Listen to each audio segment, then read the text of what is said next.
one who is severely handicapped needs to fear that they will get paid any less. In fact, they're going to see an increase.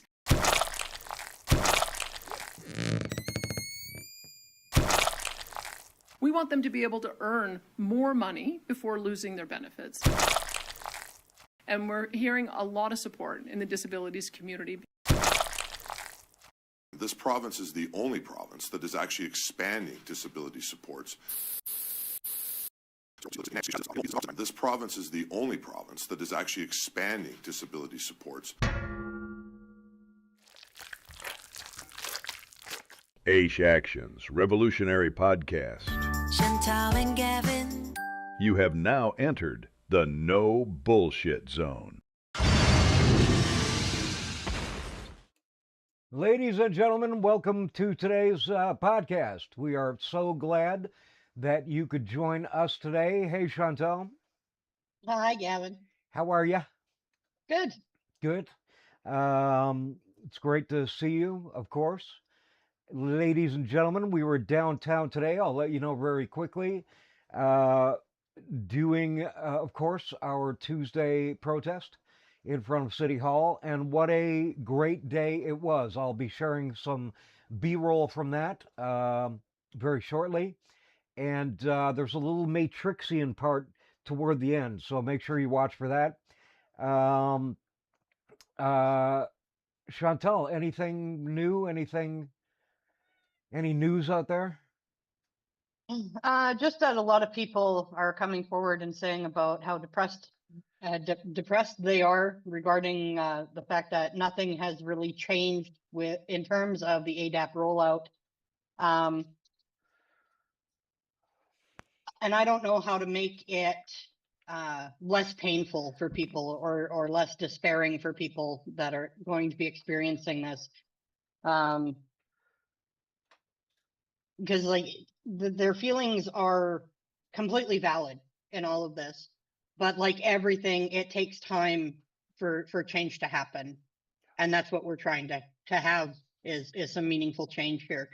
And I know that people think that a couple of emails or 7,000 or 8,000 messages being sent to MLAs and whatnot is going to make any kind of meaningful change happen overnight. That's not how it works. They have up to 30 days to respond to every individual message, but the coalition is growing. More and more places are against the ADAP rollout, and we're just going to keep on doing the momentum that needs to happen. Yeah, I've noticed that myself. I've noticed more desperation as the date closes in, and that seems only natural to me. People are going to start freaking out, and that's a natural process of the species. We are also seeing on the other side of things, though, people wanting to engage more. So we had two new people out to the protest today, I want to say boyfriend and girlfriend, two beautiful, beautiful souls. We have a petition during the protest as well. So we're doing the petition, and Pam and I have maybe scared up 10 signings in the last 2 weeks. These two beautiful individuals got 40 signings today in 3.5 hours. Blew me away. And once again, this is people using their strengths. They protested a little bit. The guy kind of sat back. The girl was more animated. But he engaged the people walking by, and that was his strength. And so I am so thankful for people that wanted, that they saw it on Facebook or whatever, the poster that I made, and they just said, honey, we got to get down there. We got to do this. And boom, there they were, and it changed the whole spirit of the place. More people stopped, more people asked questions, more people were curious, and not the incurious bastard sign. I didn't have to use that so much today.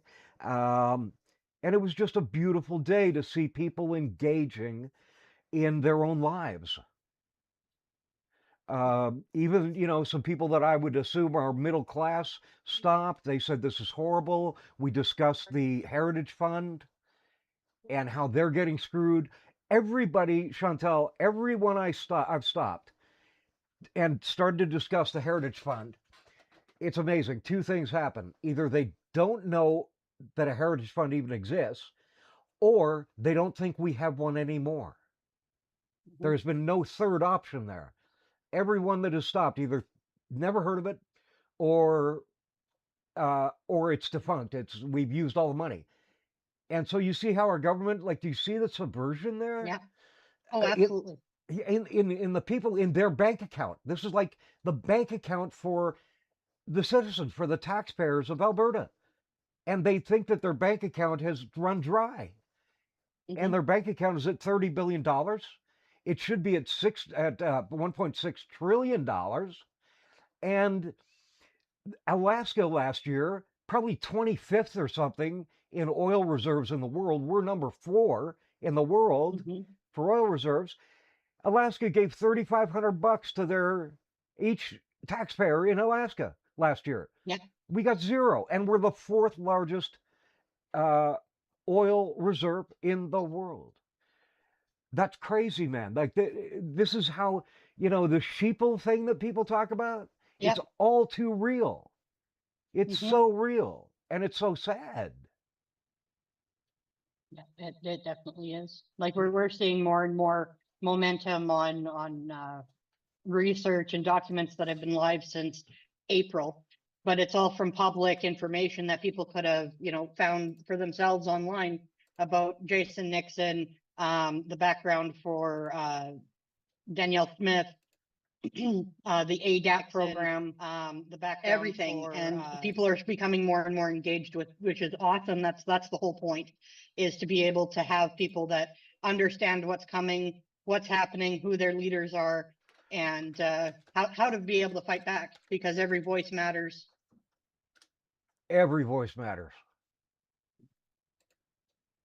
And, that's what we're trying to do. I mean, we're trying to engage 80,000 citizens whose lives are at risk, every single one of them. And man, I'll tell you, that's a job right there. We should, you and I maybe, we found out a little bit more information about yesterday. We came on the podcast and we spoke about some sort of subversion on some other sites, and some kind of death cult thing going on. I can report, and I think I'm safe to say that that's not quite the way it is, thank God. It seems to have been coming from one individual, and maybe this person has put it on several sites. It was on one site in particular. Do you remember the name, Chantal? Yeah, that's that AISH talk and information 2025 to 2026. All right. And he was thinking about, well, he was proposing the idea of unaliving himself and a mass exodus. Yeah. Right. I guess we only saw one post like that on that page that was that particular, that distinct. Yeah. But the what do you call them, the people that moderate the site, the moderators? Yeah, the admins and the moderations. Yeah. Right. They took that down. It had been up for like 2 days, and I'm surprised they didn't notice it, but they didn't. But I believe you, Chantal, got a hold of them, right? No, actually, it was Jen that we had on yesterday. Oh, She it's ended Jen. up reporting the post, and it was removed by Facebook because By it goes Facebook? against by their policy, or whatever it is, their community policies. Yeah. Okay. So not the admins, huh? No. Okay. Well, we know Zachary is one of those admins on Yeah, that site. Zachary Daryl Leary is an admin or a moderator for that site, and there's 3 others. Right. So I think we can ask Zach about that. I'm a moderator and admin on a drumming site, and I never even check it. Like, I never check it. I was asked to be the moderator or admin, and I probably haven't checked it in 6 months. So, I can see where this would fly by the radar, but, yeah, we need to be aware of this, because It obviously affects the people. And then there was a post on that site about somebody who attempted to unalive themselves, right? Yeah. Yeah. And that's extremely sad, and that's exactly what we're discussing off the top, right? Yeah. Like I understand where everybody's coming from, that this is very anxiety inducing. This is very depressing. Everything that's happening to the disabled community is unbelievable. And we're being lied to, and like you so eloquently put, we're being pissed on, and they're calling it rain. We see what's happening, we know what's happening, but if we keep losing people to this disparity, that's less voices to speak out against what's going on. Right. And we need more voices, not fewer. Of course. Of course. And it's not, ladies and gentlemen, like we all don't feel a certain way. We all feel a certain way. We are so similar at this moment, although really we are this similar at all moments. It's just that this has brought it forward. This has brought our humanity front and center. And we're all feeling very similar ways. And depending on what happens to each individual through this process, that could be different for everybody, but the feeling remains the same. We are all on the ledge right now, and we're all holding one another back. And that is the strength we have. Yeah. Like we're not trying to invalidate anybody's emotions or feelings as to like what's coming. Everybody is allowed to feel whatever way it is that they feel about what's coming.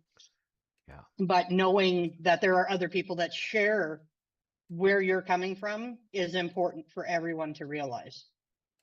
Of course. Of course. We're all in this together. So I understand it. Gavin understands it. I think everybody else that's in the same boat understands the feeling of isolation and hopelessness and just being overwhelmed by what's happening. We get it. Yeah, because we're all suffering the same thing at once in real time all together. And this is humanity. This is where we're at. And I mean, what can I say? We need to come together. Even if we don't get this win by July 1st, and, nobody's saying we will, there are no guarantees, but I'm going to continue to fight if it's goddamn January minus 30 degrees and I have to stand outside alone in front of City Hall. I'll still be doing it. Okay, no, this fight is not over. No. Our equality and being included in government and what happens to our own programs and our own subsidies and our own programs. This is something that's going to take a long time for us to cement in place, but we deserve it. Right. We deserve it. That's the whole point. It's not a want. It's a need, and it is absolutely, we are deserving of it because we've already been determined to be deserving of it. Yep. And so we've already proved that we belong on AISH. Right, and we shouldn't some have of to us have prove been it on again. AISH for decades. So Right. And we shouldn't have to prove it again. And this government, man, government, the whole system's broken. The whole system is broken.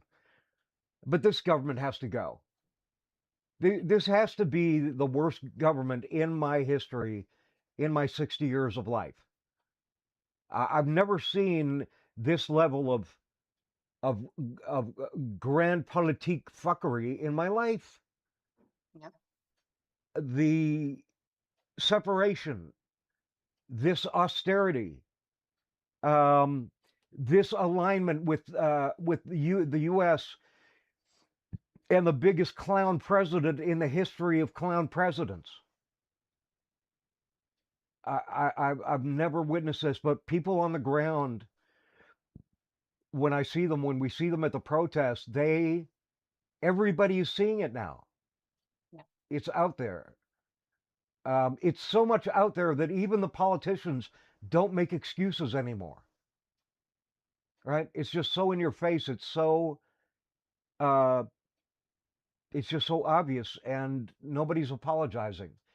Um, and that's why I think there is room for the people now to rise up, to get our just rewards, and for them to get their just desserts. So that's how I feel about that. Ladies and gentlemen, Well, we Go have ahead. another group that's going to be joining us at the protest on the 22nd, and it's Joey Mann's group. that's us. Yeah, Yeah, that's I us. saw it come up, and it was like, oh hey, Yep. that's awesome. Yeah, that's Joey. We're coming up. Gotcha. We're coming up. I wasn't sure who Joey was. Like, I remembered you mentioning a Joey, but I just didn't connect the dots. It was like, who is that? I think that might be Gavin's group, but we've got people coming up, so it's like awesome. The more One of the the- merrier. One of the greatest men this planet has ever known, Joey. Yeah. Just a great, solid individual. You'll see him when I run the B-roll. One of the new girl interviewed him, and she did her little Jerry Bruckheimer routine and did a great job filming. So why don't I roll that? Huh? Awesome. Yeah. Sounds good. So, ladies and gentlemen, I'm just going to show you some B-roll from today's protest, and it's about 2.5 minutes long. So just watch it and enjoy.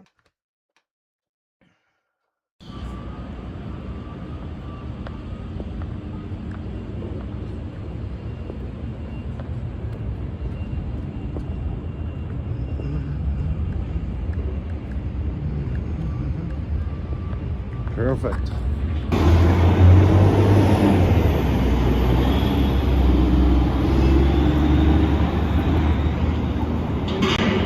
Since it's happening, is now being defunct, which is the lives of 80,000 people.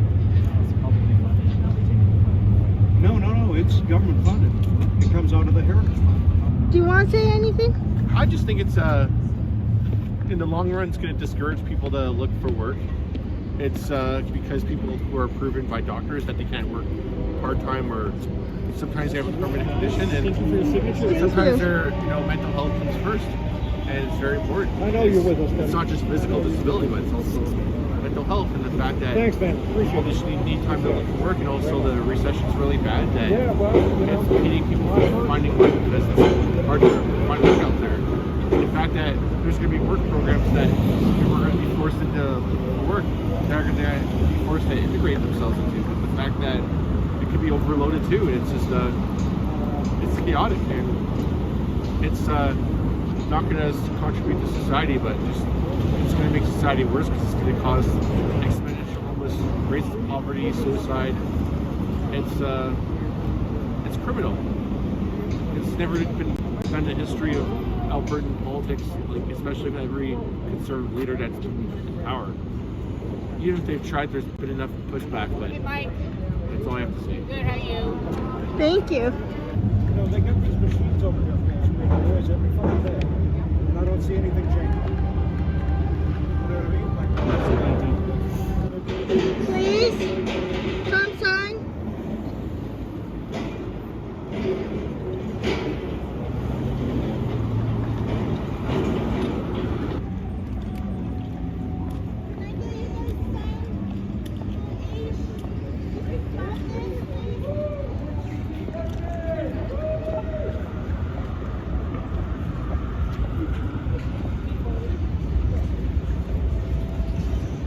Ladies and gentlemen, that's what we call incurious. Just so you know. That's why the sign exists.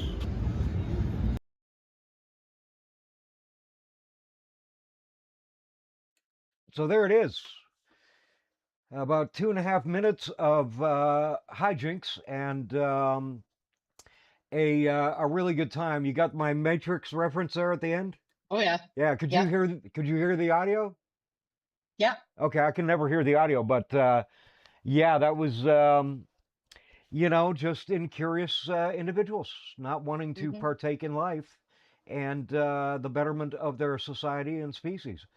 But everybody else, I mean, you saw how many signatures we had. We filled 3 pages of signatures. Awesome. which is amazing. And these people were amazing. I want to say I remember their names, but I don't. But they're in the chat right now and they're watching. And just my heart goes out to you. My love goes out to you. You guys are amazing. You know who you are. Tremendous. And yeah, really inspirational. We all feel a sense of power and agency when we're out there. Yeah. We feel Well, like you can feel the energy when you run those B-rolls. People want to be there. They want to be heard. They want to be seen. They want to be engaged. So it's awesome. beautiful. And we are down there, ladies and gentlemen, every Tuesday and every Friday at noon, same place, same bat time, same bat channel, City Hall, noon, Tuesday, Friday, except for this Friday only.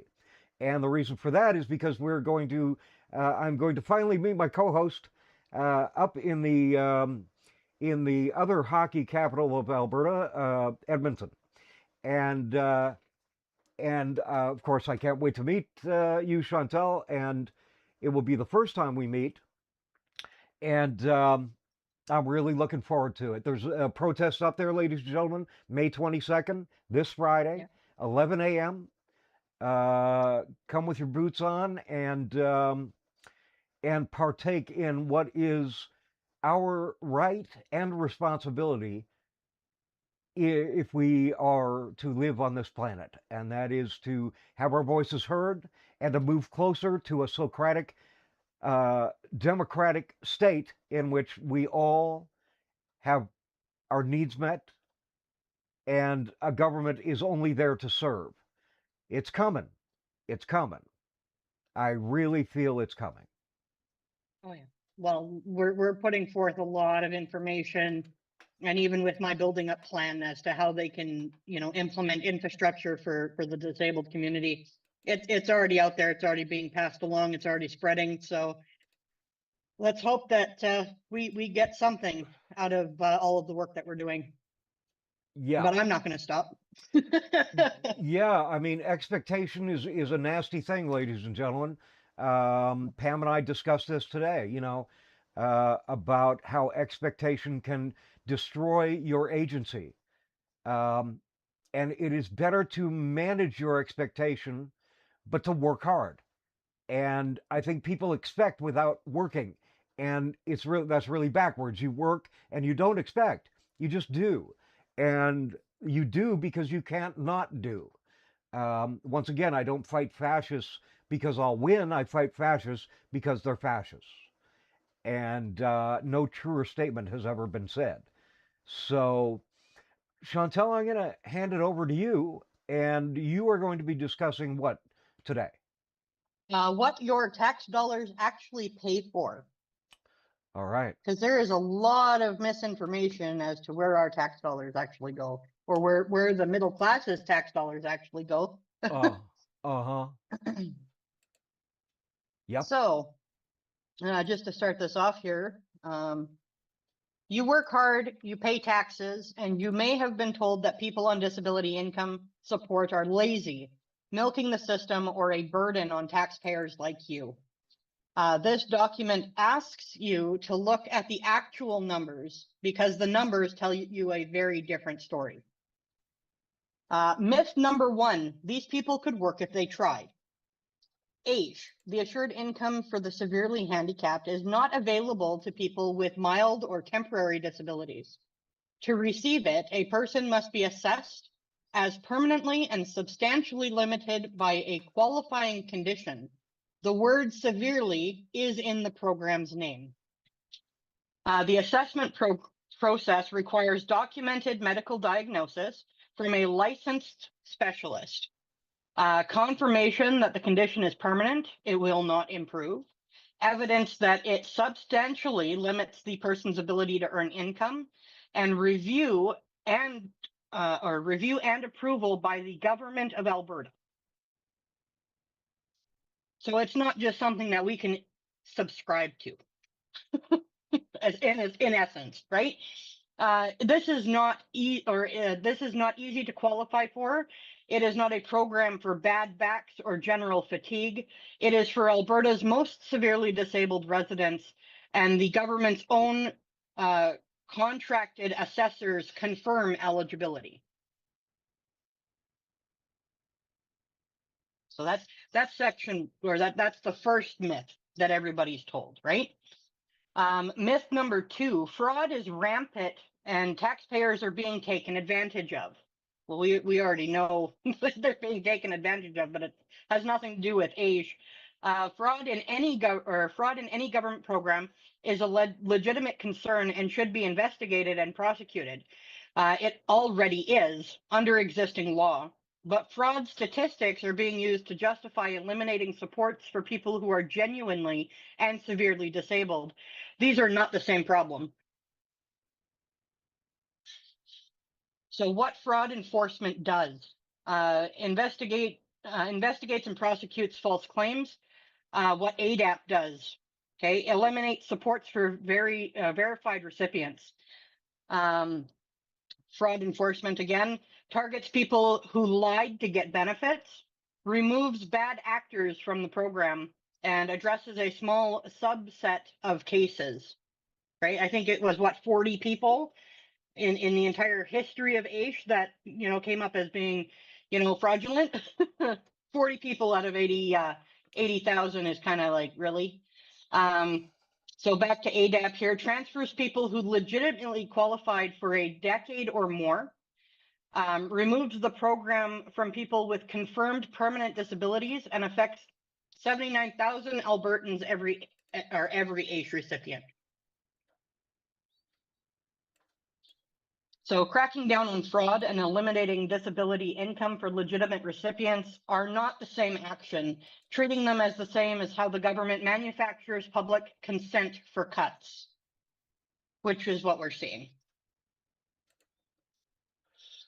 Myth number 3, my tax dollars are paying for all of this. This is the most important question to look at clearly. Where does Alberta's money actually come from, and where does it actually go?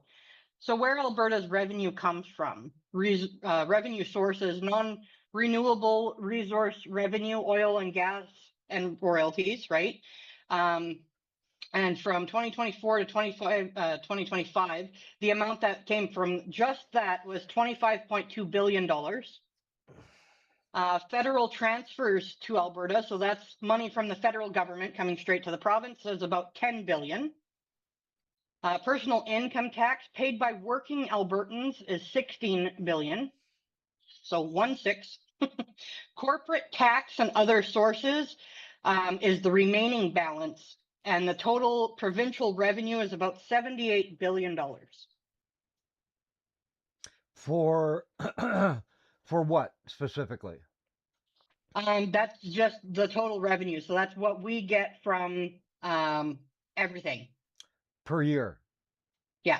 Okay. So corporate tax and other sources is what makes up the remaining to hit that $78 billion amount. And that's if we were to take away the $25.2 billion from non-renewable resource revenue, so oil and gas royalties, federal transfers to Alberta, which is at $10 billion. Personal income tax paid by working Albertans is $16 billion. And then whatever is remaining is from corporate taxes and other sources. And so that's, but of course they don't break it all down. So that's the total revenue per year that Alberta makes, right? Yeah. That $78 billion. Yeah, and you said 10 billion of that comes from oil and gas, right? $25.2 billion. 25.2. Yeah. That seems like a very small amount to me. I mean, that would take 50 years to get to $1 trillion. And it seems to me like a lot of that is being spent every year on something, somewhere, somehow, like Calgary's Green Line that basically tanked, and they lost, I think they lost, I don't know, like a few billion off of that project that never got made. Yeah. That never happened. Well, I don't know if it's, an actual loss or if it just went into a project as a cover for, lining somebody else's pocket. Hmm. Right. Because I'm sorry, if I lost $1 billion on a project, you best believe that I'd be taking it to court and I'd be trying to get my pound of flesh. And that's a lot of money for anybody. Well, But the absolutely. government really doesn't seem too inclined to fight for, their receipts or their money back.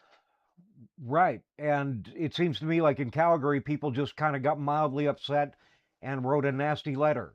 They don't realize that $1 billion had just been taken out of their pocket. Just like with all these monolithic projects right now, like the new arena, um, Arts Commons, all of these things do not benefit the taxpayer. No. They really don't. Most middle class find it hard to pay the bills, let alone sneak in a Flames game for 120, 150 bucks a shot. Yeah. So once again, this is all going to feed an upper middle class, while the structure below it collapses and falls apart. And when you do that, what you end up finding, or what you end up realizing ultimately, is that because you have no foundation, that higher middle class to above themselves will collapse, because there's nothing underpinning it. There's no moral basis for it. There's no fiscal underpinning and a working class that can actually do the work that needs to be done in order for these people to survive. Yeah. Yeah, no, I agree with you. Yeah. So I think a lot of people would say, well, I pay a lot more into, personal income tax or what's coming off of my check. A lot of what comes off of your check is like automatic, right? So it's to pay for whatever business it is that you are with, for group insurance, for the business itself, for it operating, right? Yeah. CPP is a federal program that automatically comes off of a lot of our checks, and that goes to the federal government. That's not the Alberta government that gets any of that. So I think a lot of people need to look back and actually do some research as to what it is that comes off of their checks automatically, because a lot of it does not come back to the Alberta government. It probably doesn't. Where do you assume it goes? Oh, it goes back to wherever you're employed for, Uh-huh. like wherever you're employed by. Right. It goes into group benefit accounts, right? Uh-huh. So if you have health benefits through work, a lot of what comes off of your check ends up paying the premium for that, because everybody gets a cut from that. And it's not the company or the corporation that's paying for it, it's the people that are working. Right. Right. Interesting. And then CPP, that doesn't come back to Alberta, that goes into the federal coffers for everybody that's on the Canadian pension plan. Right. And it doesn't matter how old you are, as soon as you start paying taxes at 18 years old, that amount automatically gets taken off of every check that you are ever written. Right. Right. You can't opt out. Right.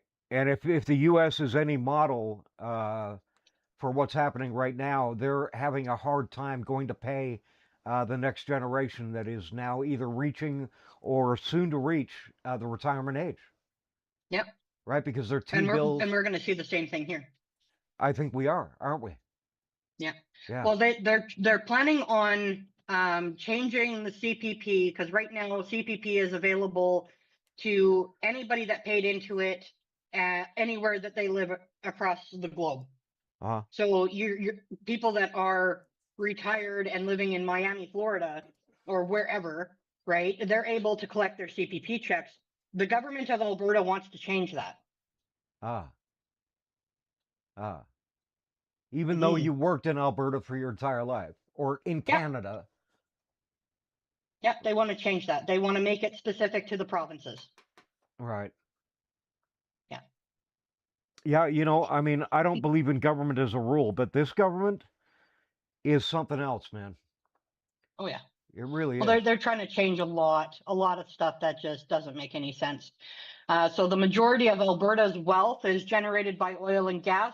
That belongs to all Albertans, including disabled ones. Personal income tax is one component of a much larger picture. Yeah.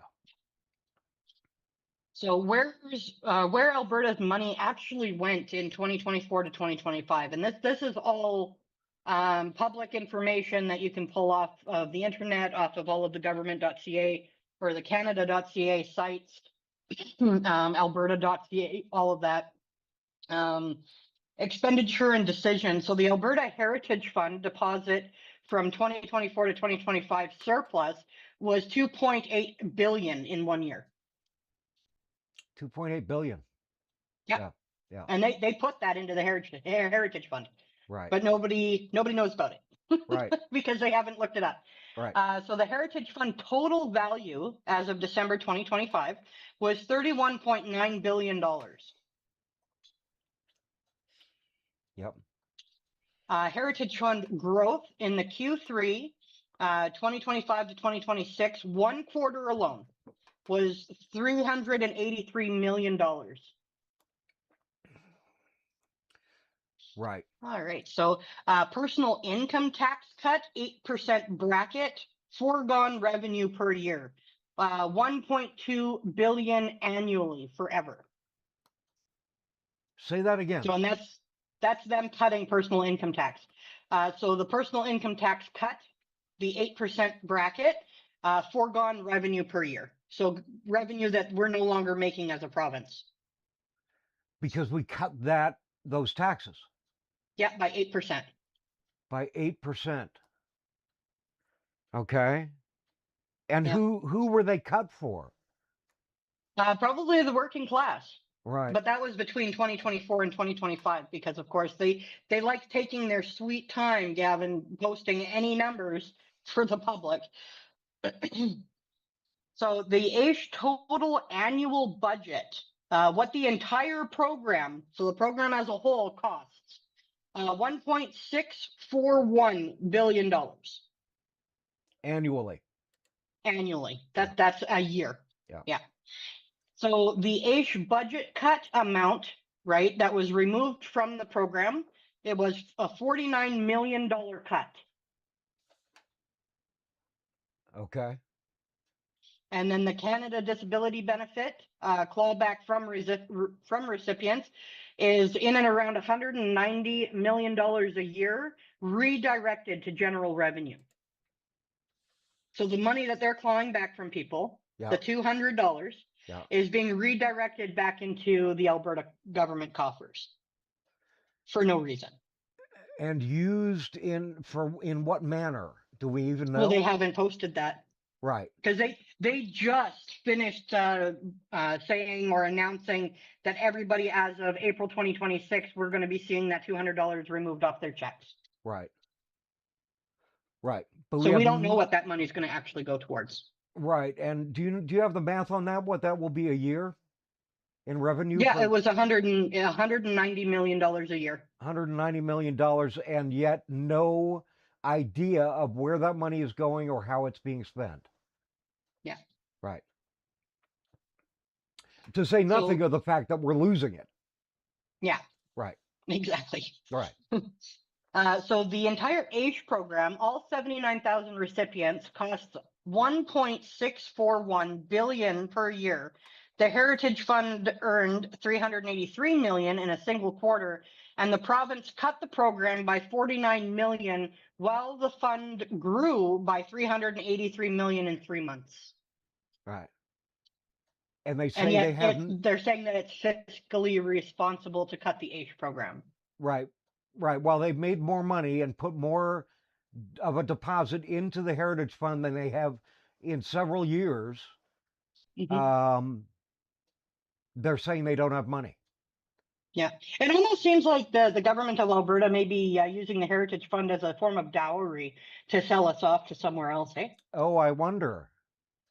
I wonder. Ladies and gentlemen, just a thought. please ponder that thought very carefully. Yeah. Because that kind of makes sense. Yeah, let's give people more of an incentive of coming and stealing Alberta. Yeah, that works. Well, I mean, if our revenue from gas and oil isn't enough. Well, we've already talked about this, right? Like, number one, we're the 4th largest oil reserve in the world. Alberta alone has 98% of Canada's oil. 98%. Yep. There's only 2% of other oil anywhere else in Canada. We have 98% of it. We are the fourth largest oil reserve in the world. You take a look at the largest, Argentina, number one. Look at what just happened to Argentina. Yeah. Saudi Arabia, number two. They're on the petrodollar, right? They can't go anywhere unless they align with BRICS, which is totally possible, and I think they are aligned with BRICS now. Then you have Iran. Lo and behold, Iran. Look at what's happening in Iran right now. And you wonder why we're talking separation in Alberta? This is the selling out. This is the soft coup. It's what is called a soft coup. Your government is basically selling you out to Washington, D.C. so that they don't have to drop a bomb, so that they don't have to destroy any infrastructure that may be necessary. This is what the whole project is about. It's not about freedom, ladies and gentlemen, right? It's not about democracy, right? Like we need to bring them, every time the U.S. has gone to war in the last 30 years, it's been to bring people more democracy. More freedoms. It's like everybody already has some semblance of freedom. That's right. That's right. The U.S. peddles democracy while it basically destroys its own citizens and the lives of most South American countries and most Middle Eastern countries. And now it's coming for Alberta. And that's not hyperbole. We are the fourth largest oil reserve in the world. There's every reason to come for our resources, and that's what every war has been about since the Second World War. And I don't think Canada as a whole would protect Alberta with all the dumb shit that they're doing right now, trying to push away the federal government, trying to stand on their own feet, blah, blah, blah, right? If push came to shove and the U.S. was to say, hey, give us this province, or we drop a bomb, what do you think is going to happen? Oh, well, I mean, how are we going to fight with our 4 helicopters and 3 planes? I mean, come on. Yeah, exactly. Yeah. I don't know. Even if they dropped something, I'd still be here in all of my nuclear glowing glory, bringing you the latest news on the dumb shit that the government's doing. So at least, that's at right. least I'm good in that point. That's right. We'd be on pirate radio. Yeah. And still going strong. Yeah. So myth number 4, because I'm trying to get this all in under the wire before we have Zachary Weeks join us here. Myth number 4, cutting disability supports saves taxpayer money. I knew this is where this was going, but this is going to be a fun one for you and I to discuss. This is the claim that deserves the closest scrutiny. Cuts to disability income do not disappear. They reappear elsewhere in systems that cost significantly more. Right? So scenario, AISH recipient remains housed, full benefit paid, $23,280 a year. Annual cost per person, right? Roughly. Right. Person experiencing homelessness, emergency shelter and services. So that has to do with, what the heck is it called? The mustard seed and their funding from the government and all of those other little, people that are helping, apparently. $55,000 a year per person. 55. And we should clarify that can be 55,000 up to 144,000 if you're, excuse me, if you're incarcerated. Yeah. So one incarcerated person falling from $21,000 into precarity and despair and breaking the law will cost the Alberta taxpayer, instead of $21,000, $140,000 to $155,000 a year. Yeah. Yeah. So additional taxpayer cost if a housed recipient becomes homeless. Okay, $31,720 more per person. And this is just cutting AISH benefits, moving us to ADAP, making it impossible for us to remain housed. Right. It's coming. Yes. And everybody's going to be footing that bill. So have fun with that. That's right. So, and the source for that is the End Homelessness Edmonton and Calgary Housing First program under their evaluation. Okay. Yeah. So if reduced AISH income pushes even, 1,540 recipients into homelessness, less than 2% of the caseload, the downstream cost to emergency shelters, ERs, and social services exceeds the entire $49 million cut. Cutting disability income doesn't save money. It transfers costs from one government budget to another and makes those costs larger. And that's at 2%. Yep, that's That- just 2%. Right. And we already we can assume, because of this isn't the first austerity project to ever be done in the world. We can safely assume that the precarity or the failure rate on ADAP, meaning the human failure rate, could reach 30%. And if at that point, if it reaches 30%, and AISH right now costs us $1.6 billion, we will have raised that to $2.3 billion if 30% of AISH recipients fail under ADAP. So the middle class, once again, will be leveraged with another $7 billion a year. All right? Yeah. Well, I thought they were raising income tax like 21% or something. Raising income tax. Yeah. Well, sure. I thought that was the last thing that ended up coming out, was that they were raising personal income tax. So just when you thought you couldn't be insulted anymore, raising your income tax to 21%, now they're going to add another, $7 million more dollars for you to be to have to take care of when people fail under this program. I mean, it doesn't seem to me like the middle class want to wake up that much. No. Do you have the statistic there? I'm just looking here. It says Alberta is not raising its personal income tax rates. Instead, the province features a flat tax on higher earners and a 8% tax bracket for lower income earners. Alberta income tax brackets as of 2026, 8% on the first 61,000 of taxable income, 10% on taxable income between 61,000 and $154,000, 12% on up to 185,000. So yeah. But what's really funny is you're never going to see any of that tax money back. No, why not? Well, because CPP, there's a calculation that they follow. So it doesn't matter how much more you worked or how much more you paid into it. You're only going to get a set amount back. A set amount back, right. Right. Even during retirement. So you can bust your ass now. You can work yourself to the bone and probably end up on disability because of doing that. Right. And you're never going to see the sweat of your brow. Right. The fruit of your labor. Yep. Here's another shit kicker too. I believe it was Jyoti Gondek, our last mayor, in her last year in office.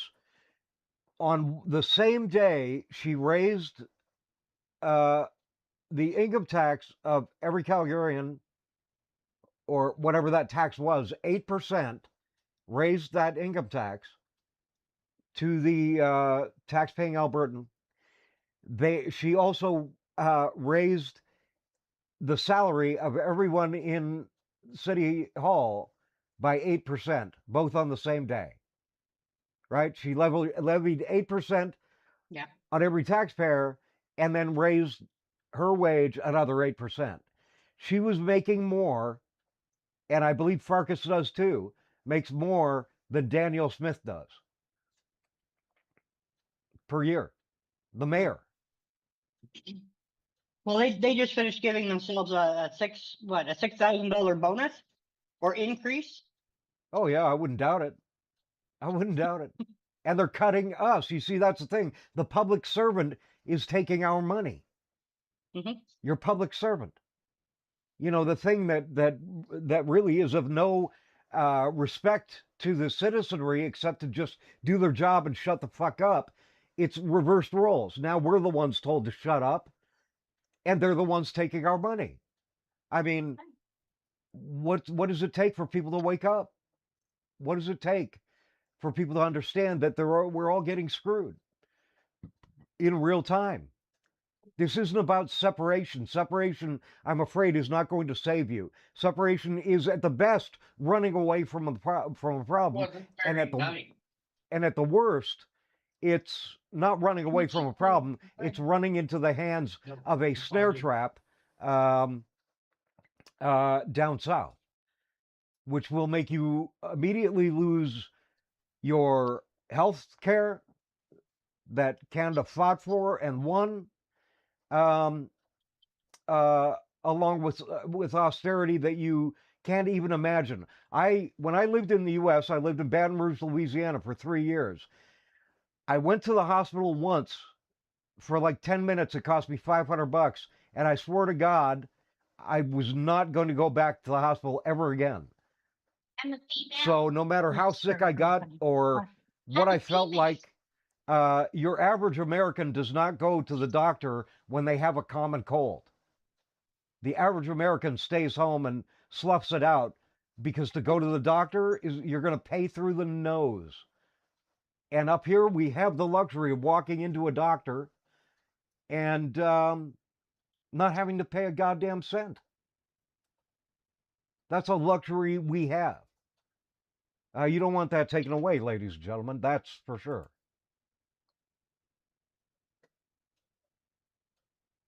Yeah. Yeah, go ahead, Chantal, if there's more to go. Oh, great. I'm just trying to see here. Mm-hmm. Because I'm kind of curious as to where they cut their checks from, right? For MLAs and the premier and the ministers and blah, blah, blah. They are paid from the province's general revenue fund, which is the main account used for the government's daily operating expenses. Well, who puts that money in there? Yeah, where does it come from? Exactly. Where is it here? I would wonder if the part of that isn't the Heritage Fund. Yeah, that's what my question is. Because Yeah. wouldn't that piss everybody off, eh? That they're taking all of our royalties and shit and buying themselves what they need. And giving themselves raises on our dime, right?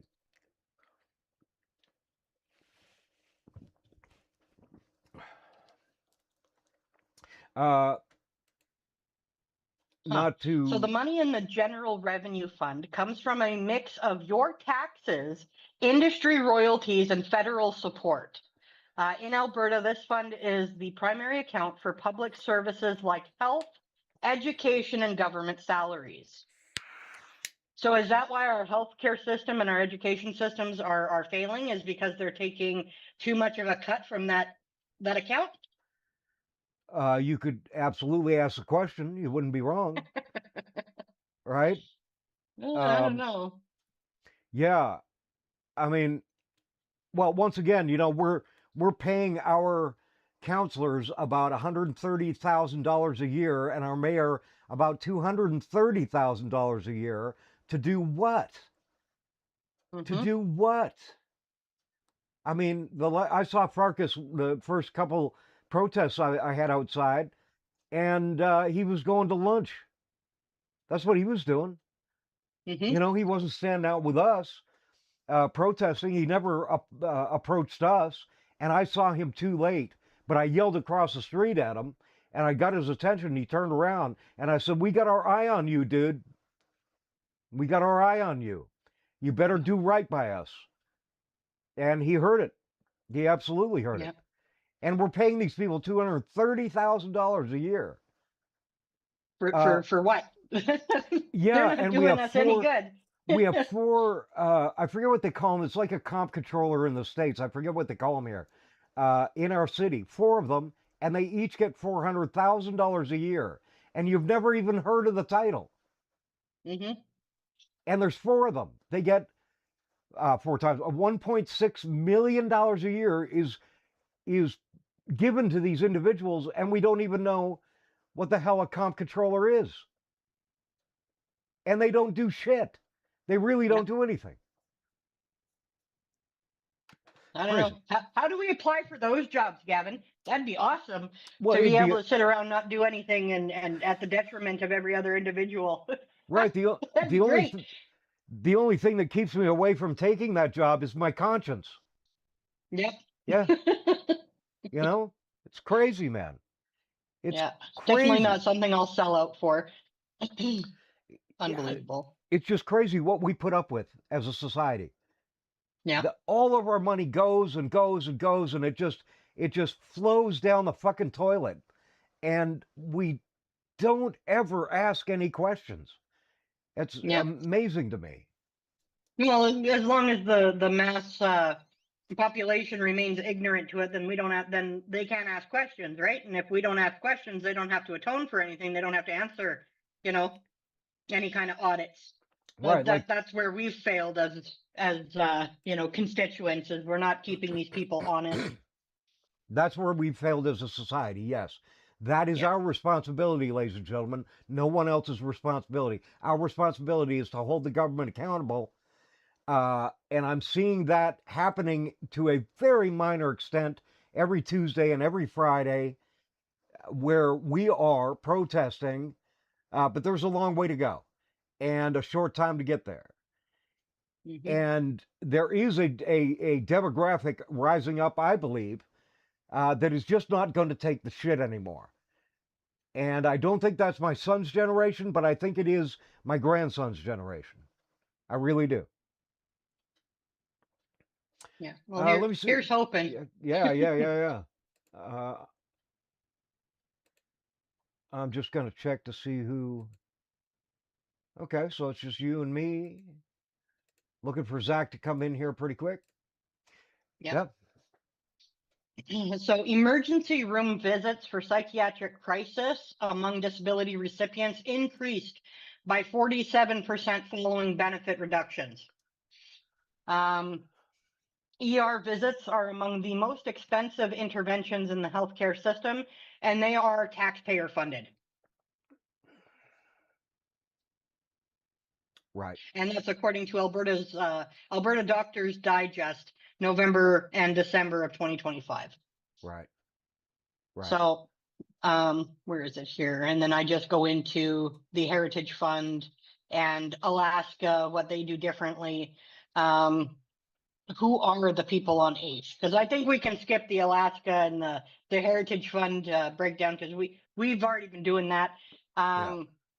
So who are the people on AISH? Before the program was cut, Alberta's own data showed that 79,290 Albertans received AISH as of September 2025. Many are people who worked, paid taxes, and became disabled, often through no fault of their own. Many are parents of severely disabled children whose caregiving prevents full-time employment. Many have conditions present from birth or early childhood. They did not choose this. All were assessed as permanently and substantially disabled by government-approved process. Where is it here? Jennifer Thurston said it directly in a public comment.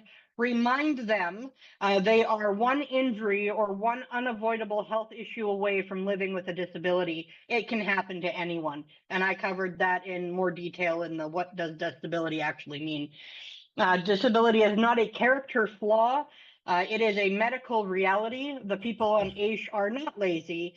They are some of the most medically complex, most heavily burdened, and most systematically under-resourced Albertans in the province. Yes. There is no there is no lie in that statement. Chantal, just as a point of interest here, Daryl Leary just chimed into the chat. Hey, Daryl, nice to have you here, man. And Daryl says, he wanted to put this out there. As per the new regulations, which came out May 13th, a day before the legislative spring session ended. So a day before they all took their vacation. Couples on AISH-ADAP will lose $466 per month in August, and I believe every month after that, and $818 per month in 28. So Yeah, I believe that's 2028. January 2028. Mhm. People will have lost, couples will lose $818 a month. And as of this August, they will lose $466 per month. Yeah. That's food out of your mouth. Mm-hmm. Well, That's that's housing costs, that's bills, that's medication, that's, you know, their whole premise is to make sure that we're isolated, right? And we see that in every program. WCB does the same thing. If you have somebody that can take up the slack and make sure that you can make ends meet, great. But then they deduct it from your WCB. We see that on the Alberta Works programs. If you have somebody or you're living with family or whatever, they're expected to take care of you financially, right. right? Right. And It's the same thing. you know, I just noticed Zachary's in here, so Zachary, we'll get to you in just a minute, my brother. I just wanted to mention this. I won't look for the statistic right now, but the statistic blew me away as to the millions or in the billions of dollars unpaid health care, just in the terms of families looking after other family members, how much that money is. It's in the billions of dollars that your daughter or your mother or whoever in your family is losing taking care of you. Mhm. Like it's a staggering number. But we'll get to that. Let's bring Zachary in. Can we do that? Absolutely. All right. Zachary, my man. Hello, how are you guys? We're good, man. How are you? Good, I'm good. Good. You're looking good. Well, at least somebody thinks so. Hey, you know. But thank you. Well, you're very welcome. We want to get to you. We've just been discussing, you know, some of the finer details of where your taxes are going, where the middle class tax is going. We've been discussing the Heritage Fund and numerous other very important metrics surrounding our, you know, the 80,000 individuals on AISH right now. You, my friend, have done some amazing work, some really amazing stuff. And we wanted to have you on to discuss that in a little bit more depth and a little greater detail. So if you want to introduce yourself to begin with and just tell the people, you know, where you come from, what your deal is, what you've been doing, that'd be great. Yeah, no, absolutely. So first and foremost, I want to say thank you for having me on. And I want to thank you both for what you guys are doing, because you're doing great work as well. And really, I think that is the catalyst of what we are seeing happen, not only just in disability groups, but, you know, Alberta wide, really. But nonetheless, I'm Zachary Weeks. I am a disability advocate based in Edmonton. And, you know, I've been sort of in the trenches along the way, trying to lend a voice to those who may not have one. You know, and it's the greatest honor in my life to do so. I don't take it lightly, and you know, it takes a lot of people to move the needle on things. So I'm just so grateful for folks like you and Chantal and Daryl. You shouted out Daryl earlier. We have Dawn Slater. We got, you know, Heidi Jans. We got Marie Renault doing her thing. You know, that's what needs to happen to keep this pressure on the government and really somehow pound it into their heads what all these changes really mean in reality. So, Mhm. Yeah.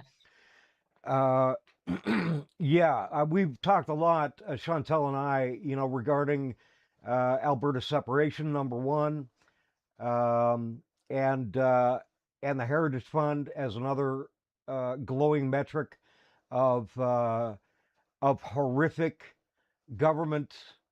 What would you say? Irresponsibility, although that doesn't even touch it. Um, and what that's meaning for every Albertan, not just 80,000 on AISH, but for every Albertan. What that's meaning globally. The implications of that on a global level.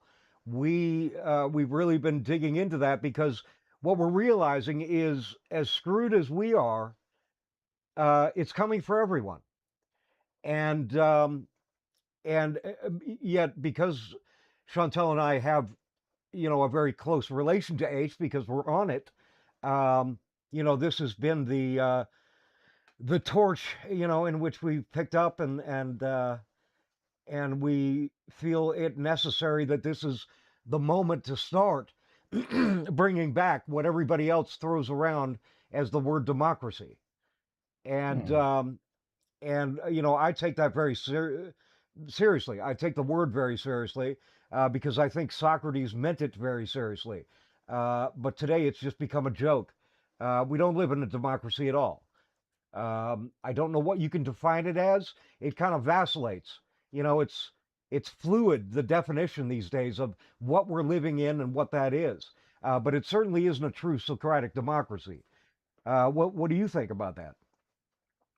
yeah, I tend to agree. I think, the writing's been on the wall for a while, at least from my standpoint of if we, again, I'm very focused on disability issues, but certainly the wider spectrum of things, and quite honestly, everybody jokes around that we're the little Texas of Canada, and so when you look at what's happening in the States, it's only a matter of time before it bleeds into Alberta and Saskatchewan. I don't want to talk a little bit too much about Saskatchewan because not my province, right? So, um, but to your point, democracy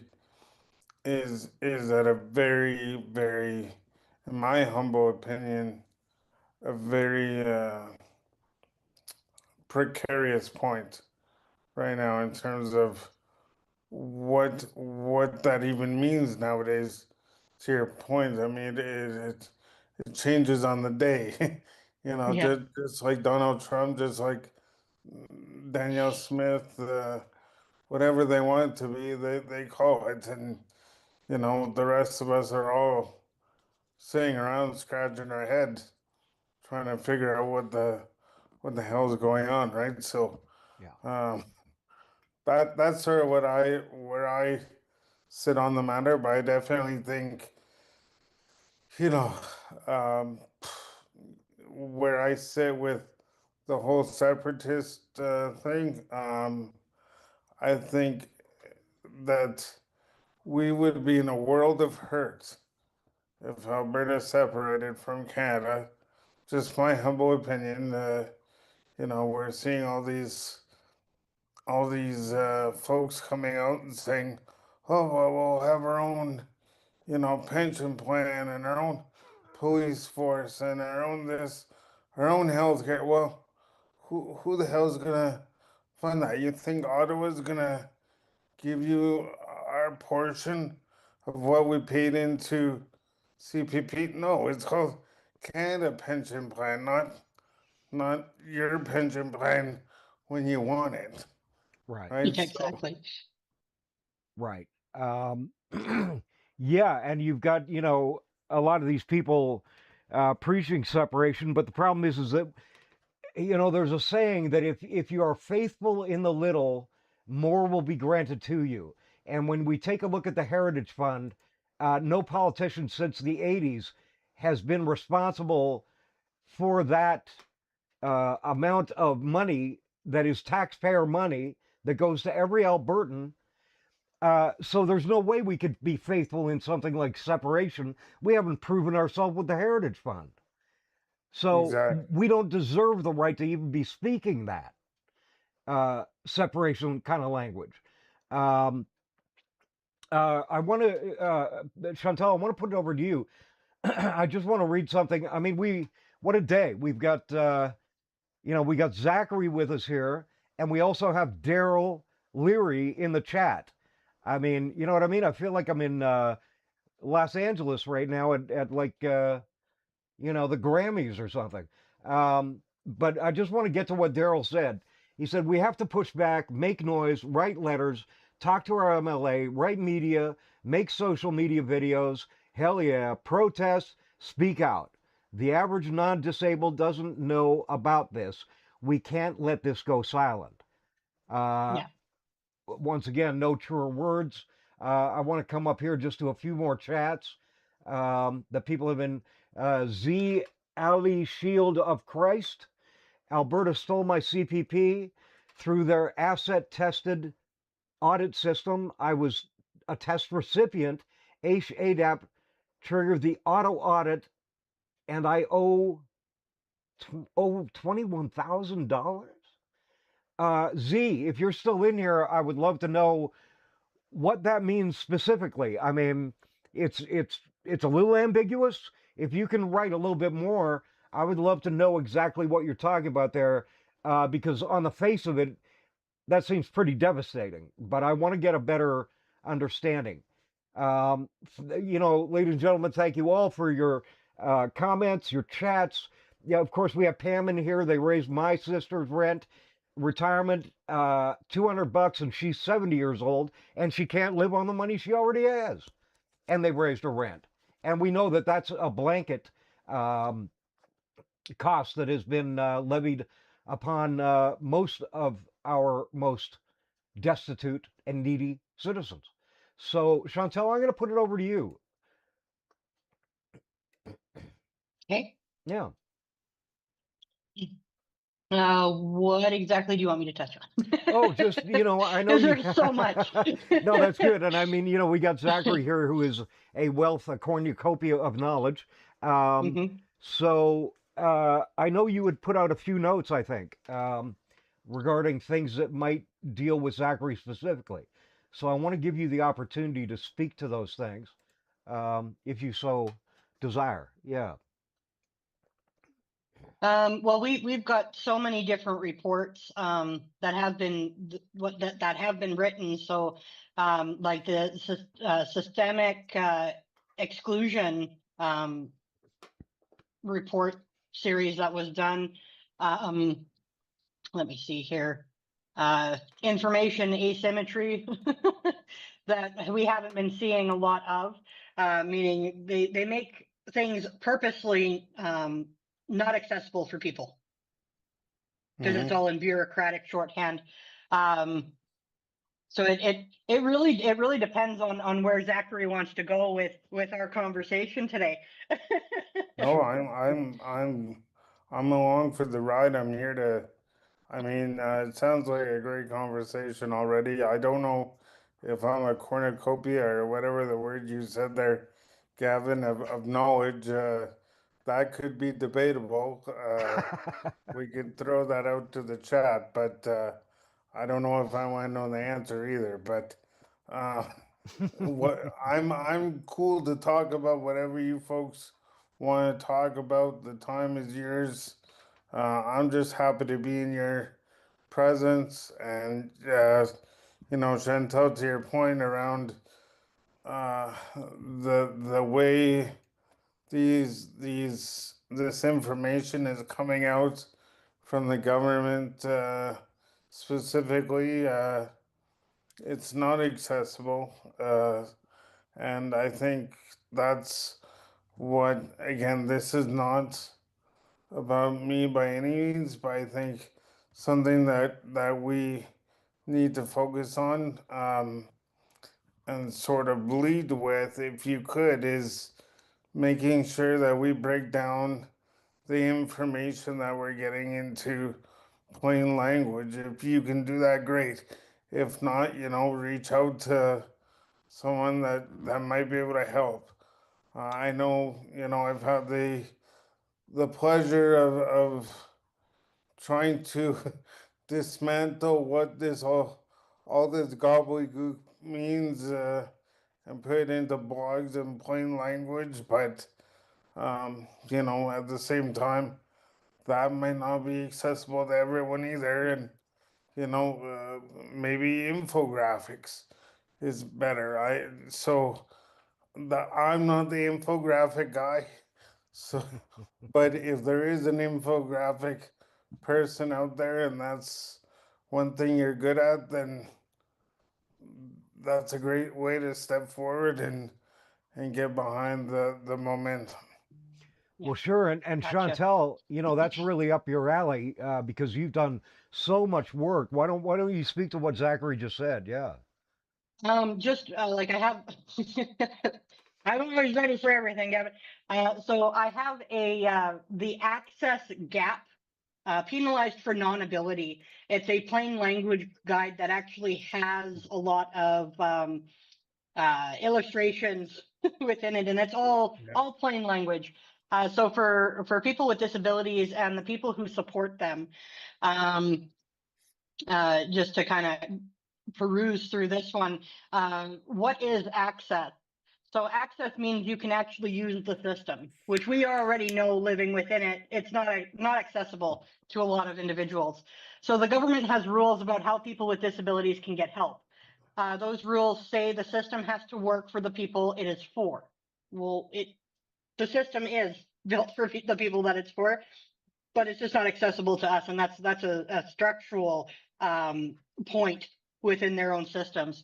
If the rules say a system is open, but you cannot use it because the forms are too hard, the calls go nowhere, or the answers are written in words you cannot understand, then the system is not actually open to you. That is what we mean by access gap. The door is open, you cannot get through it. Mm-hmm. Yeah. And we see And that every day. oh, absolutely. Like for the Alberta disability system breakdown, every document that I come up with, that is all sourced through public information. You could go to Google and find a lot of what I critique and what I go off of. Everything is done in multiple stages. So the main report is usually done for people that are academics or politicians or people that have that grade 14 reading comprehension already built in. But I always do I always do a companion document that is plain language. Always. For sure. Yeah. And I make sure that there are illustrations in there that people can understand or see themselves inside of, for every section. Mhm. And then I extend that to audio recording. So a lot of our files, now that we have the plain language document, I make sure that people that don't have the capability of reading it themselves or don't have the ability to see because of visual impairment or what have you, it's now on audio through the app. Yeah, I mean, Chantal, I have to say, like, hats off to you. I've been in this for a while, and that's how I stumbled across you. I was like, where the hell did this report come from? This is great, like, I was understanding stuff that I didn't understand. So, I mean, like, yeah, thank you on behalf of, people that need that support. I'm sure you get lots of messages now about, what does this mean? Can you do this? If not, the floodgates gonna open soon. So Yeah. I don't know. I don't know how you sleep, girl, but like I know Oh, I I have sleep very insomnia little. like crazy. I sleep very little, so I'm sure you sleep even less than I. So Dude, Yeah, I met well, this girl. the work is never done. There are too many No. chickens, Gavin. Well, that's just it. I mean, uh, Zach, I met Chantal about a month ago. No more than that, I don't think. And I was blown away by the plethora of knowledge and the exhaustive work she had done all on her own, Yeah. unpaid labor. Yep. Uh, I mean, it just blew me away. And then all of a sudden she said, I think you could benefit from having a co-host. And I'm like, well, I'm not worthy. And lo and No, behold, that was Pam. Pam told you that I needed to come back. oh, well, yeah, well, I mean, between you and Pam, I am humbled every day of my existence uh, in the presence of both of you. The work that Chantal is doing, Zach, is just off the chart, man. No, Eh, I agree. I mean, like it's that first I can't even remember what I came across. It was a breakdown of like I think the initial like numbers piece of like AISH-to-ADAP, I think it was, and then you get this new document. I think you were the author of it around like how to apply for your AISH file. Yeah, Um, so I mean, this is what grassroots advocacy looks like. This is what it looks like when you're pushed up against the ropes and you're swinging for the fences. mhm. And it's not because we want to, and it's not because we deserve to be in this situation. But I do, you know, for a while, I was not very hopeful in what the world was looking like for people with disabilities in Alberta. But then, like I said, Chantal comes forward, Daryl comes forward with his signature. Gavin reaches out to me to be on this show. That was the worst mistake. But nonetheless, like, and we're all doing our part. And so, yeah, more social videos, more podcasts, more talking to everyday people that are not affected by this yet. yeah. Right, right. And once again, it comes back to a lot to you too. I mean, you have to include you in there. Uh, Everything that you have done, and the fact that your reach. I don't know how you got involved in the sort of pseudo political side of this. I'm not sure. Neither Um, do I. yeah, I'm curious about one I thing. think it all stemmed from the fact that Edmonton is really bad at clearing sidewalks. I think that's where he made his first appearance. As far as my research goes, Oh, is that he true, was Zach? advocating for the sidewalks to be cleared Is in there a any more timely manner. is there any truth to that, Zach? I you know what? That probably tracks. Now that I come from the nonprofit world, right? So, I used to work with. I used to work with employabilities. I worked with Spinal Cord Injury Alberta, and that's where I really got, cut my teeth on what the issues were in the community, and was surrounded by pretty. I was very lucky to be surrounded by people who have been through the ringer in the past, and so guys like Gary McPherson and Larry Pempite and Guy Holm and Louise Taylor and Louise. These are all wheelie peeps, but Diane Bergeron, she's low vision, but that's where I started out. So likely it was advocating about snow removal because what else do we have to complain about in Alberta. So but yeah, and then yeah, I just sort of got entangled in a web, and here I am. And here you are. I'm going to take just a couple chats here for a second. Yeah. Some other people are chiming in, and maybe this will give us something to discuss. I heard that the UCP passed a bill that will change the healthcare into two tiers. The same doctor can charge for private healthcare and also provide public healthcare. The feds might not help. I know I talked to my doctor. Well, I've talked to my doctors over the last few years. I've had a few of them, and a few of them were extremely forthcoming as to their struggles in the current healthcare system that Canada operates under. And one of those, not fears, well, a fear, but more a growing reality was that they saw Alberta anyway wanting to adopt more of an American system of healthcare. Now, that is scary for the citizen, absolutely, but it also is not sitting well with doctors. And one of the ways in order to do that, it seems, to the doctor is to kind of make it difficult for him to make a living treating patients, especially GPs, on this kind of basis.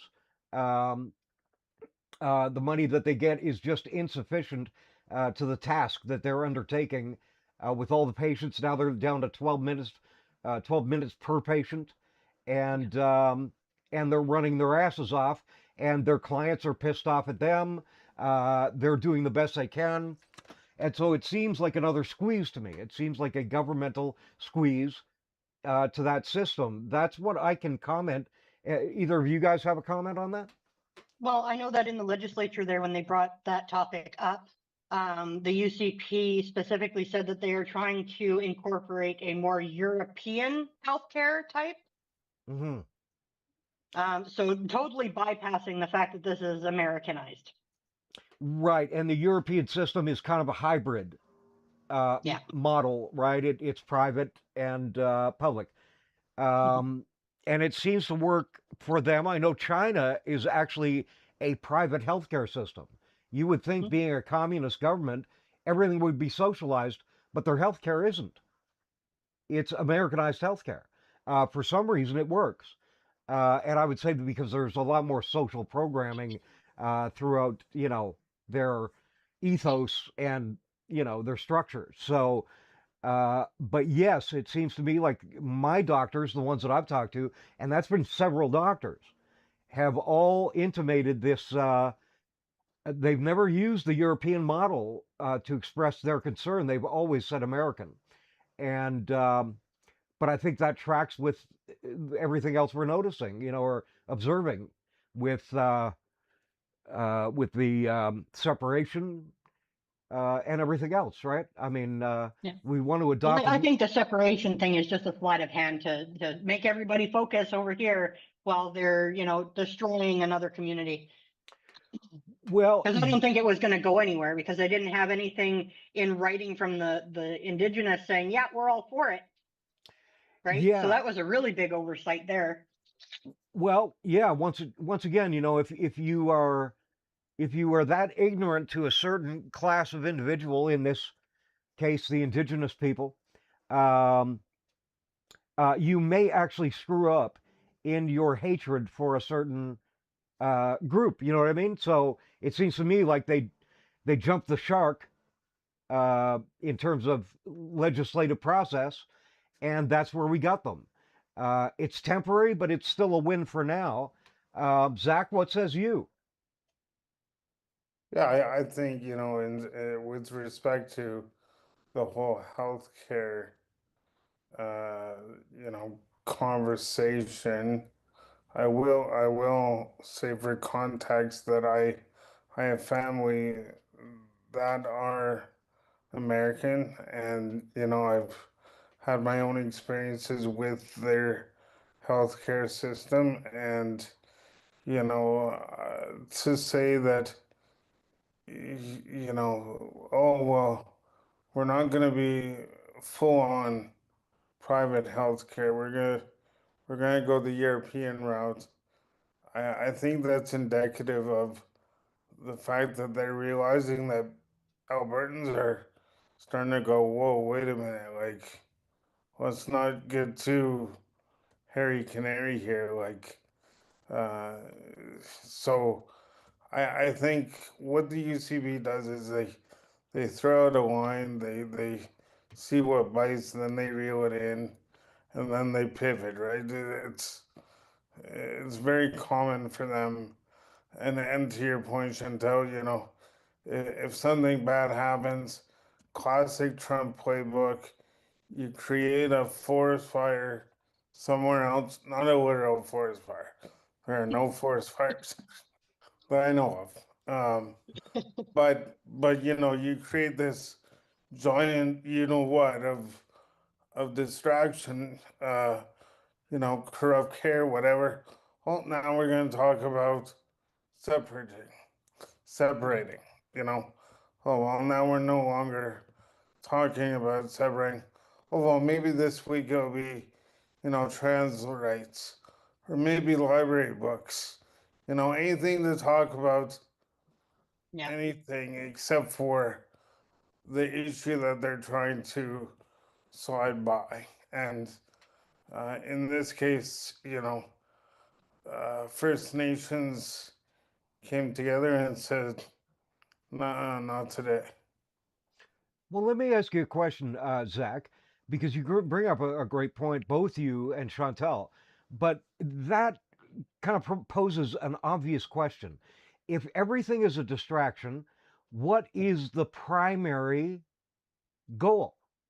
Like, what is the distraction for ultimately? In what regard? Like from the UCP standpoint, or just? Well, I would argue that our whole government is broken. The whole apparatus is structurally fractured, um, and I think that's observable, and I think it's contestable. But let's just say the UCP, yeah. Yeah, I think. Sorry, what was Sure. your So, question? yeah, no, that's fine. So if everything's a distraction, what Yeah. is the ultimate goal? To have more talking points and not to have any kind of accountability. It gives them more time to figure out how they're going to answer the fucking first question.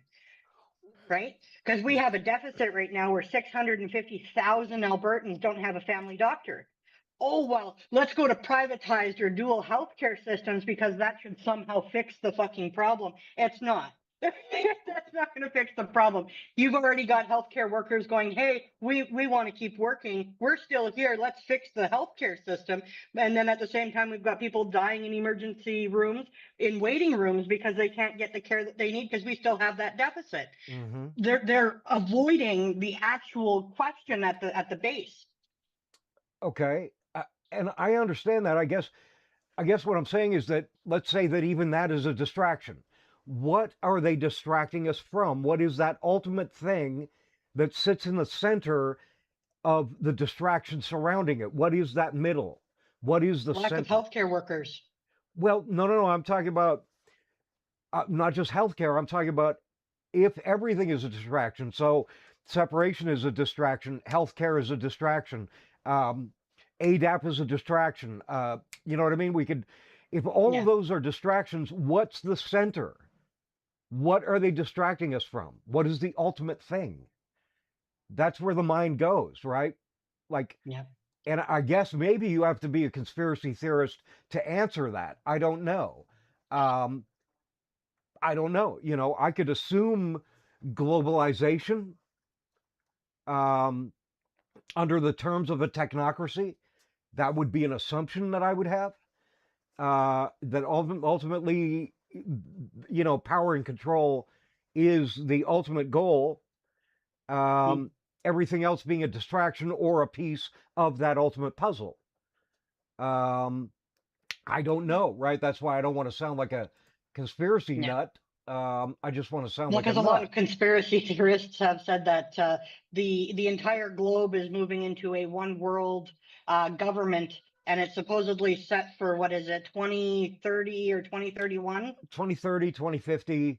you know, that Everybody's changes. got different times. Yeah. So like I like to stay up to date with our local conspiracy theorists because I grew up watching X-Files. So you learn to follow the certain points and certain patterns, and you know it's there, but to know what the actual inner workings of our government is and what their logic is or what it isn't is really difficult. What do you But they know that Alberta is in a healthcare deficit, right? The 650,000 Albertans without a family doctor, they know that that's an issue. But now with them pushing all of us off of AISH and putting us onto ADAP pending a reassessment of information that we were already pre-assessed based off of, it's like, where the hell are we supposed to find all of these doctors? Well, of course. Yeah. Zach, what do you think? I mean, are we being nuts here? What do you think? I don't think we're on the verge of being quote unquote, as you say, nuts, but I think. Oh, I'm absolutely a squirrel. Well, squirrels like nuts.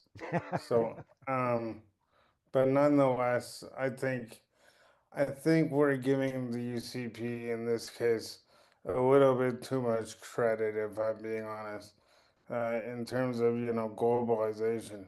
They can't figure their way out of a wet paper bag, as far as I'm I was concerned. gonna say the same thing. You know, like what I mean, I don't even know what they're trying to hide from anymore, because they've laid it all out on the line in who they are as humans. Secondly, you know, they don't know what they're hiding anymore because they're so distracted in their distractions that they don't even know what they're talking about anymore. So I think, yeah, we're giving them too much credit. I think what they're doing potentially is kicking the ball down the road to you know, at any point, you know, kicking the ball down the road to hopefully get into the next election. I don't think that's going to happen. This separatist thing is, you know, blowing up in their face, among other things.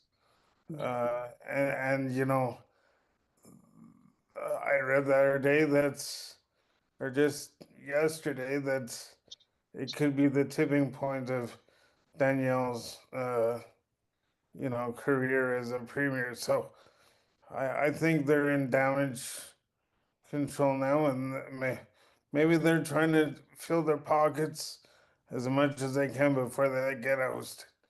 Who knows? But what I do know is that their ancestors would probably be rolling over in their grave if they knew the shit they were trying to pull. Because yeah, you want to talk about nuts? They're nuts. Yeah. Yeah. Yeah, you know, we are distracted by distraction with distraction, right? And that's kind of the world we live in right now. And I would tend to agree with you, Zach. I guess when I take a look at this on a global level, though, you know, war and the destruction of lives and of children's lives and all these things doesn't seem like much of a distraction to me. It seems like, you know what I mean? I mean, we can call whatever we incur in this province perhaps a distraction, although I have to say, with this new profound austerity project, it is certainly feels like less of a distraction and more of an existential crisis to me and 80,000 people. I think I could safely almost say that. And, you know, to provide that level of austerity and existential precarity in the lives of individuals seems like it may have more to do than ineptitude itself. You know, it doesn't seem like a big whoopsie to me. Um, but then who am I and what do I know in order to actually be able to ever define what that is? You know, it's kind of like the hubris of defining God, right? I don't know, and nor should I ever assume that I have that kind of knowledge. But it doesn't feel just like simple ineptitude to me, especially when you factor in Iran and Gaza and the Ukraine and all of these things happening globally. Um, and to say that we're not a part of that is to deny the fact that Alberta has the fourth largest oil reserves in the world. And if you look at Argentina, you see what just happened in Argentina, largest oil reserve. You look at Saudi Arabia, well, they're petrodollar anyway, moving to BRICS perhaps, but still petrodollar. Third is Iran, and it's obvious what's happening in Iran. Alberta, on its own, a province for God's sake, is the fourth largest oil reserve in the world. And all of a sudden we're talking about separation, and separatists are going down to meet with Donald Trump, and Arthur Pawlowski, nothing more than a street preacher, is down entertaining Trump and his son, and Arthur's son is, you know, I mean, I don't know. Once again, I'm not going to answer that question, but I can't help but think about it. I can't help but think about the implications, you know? Well, I can't wait until the summertime when my modern eugenics report comes out. I'm specifically waiting for after July 1st because we've got enough heavy shit to carry right now. So I'm sitting on it. I'm not releasing it yet. But that's going to answer a lot of other questions that people have. Oh, Yeah. now my interest is piqued. Oh, it's coming out. It is. I've got what 7 or 8 documents in the queue right now, ready to go out for Thursday and Friday and over the weekend, because I try to make sure that all of my chickens are thoroughly plucked. Well, I would love to help pluck, because I do like chicken.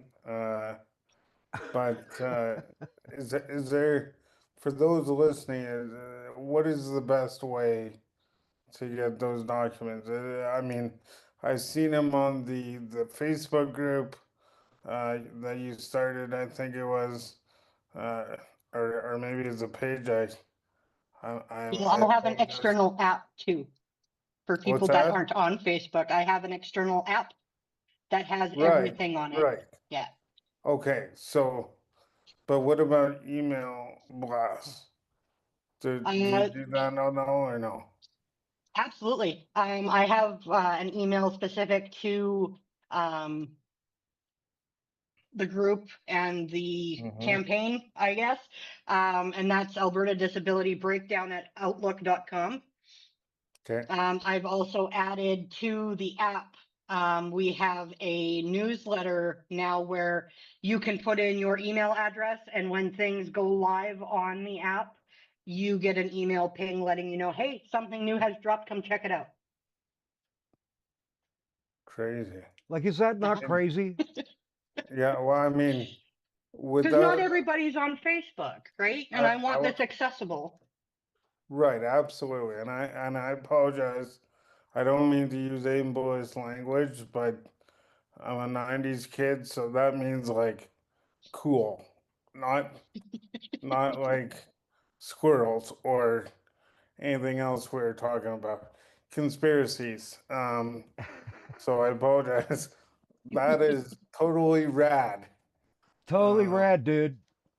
Yeah, there you go. Totally rad, dude. So yeah, go ahead, Gavin. Well, no, I'm just like, once again, I'm in awe of the work that this woman can do.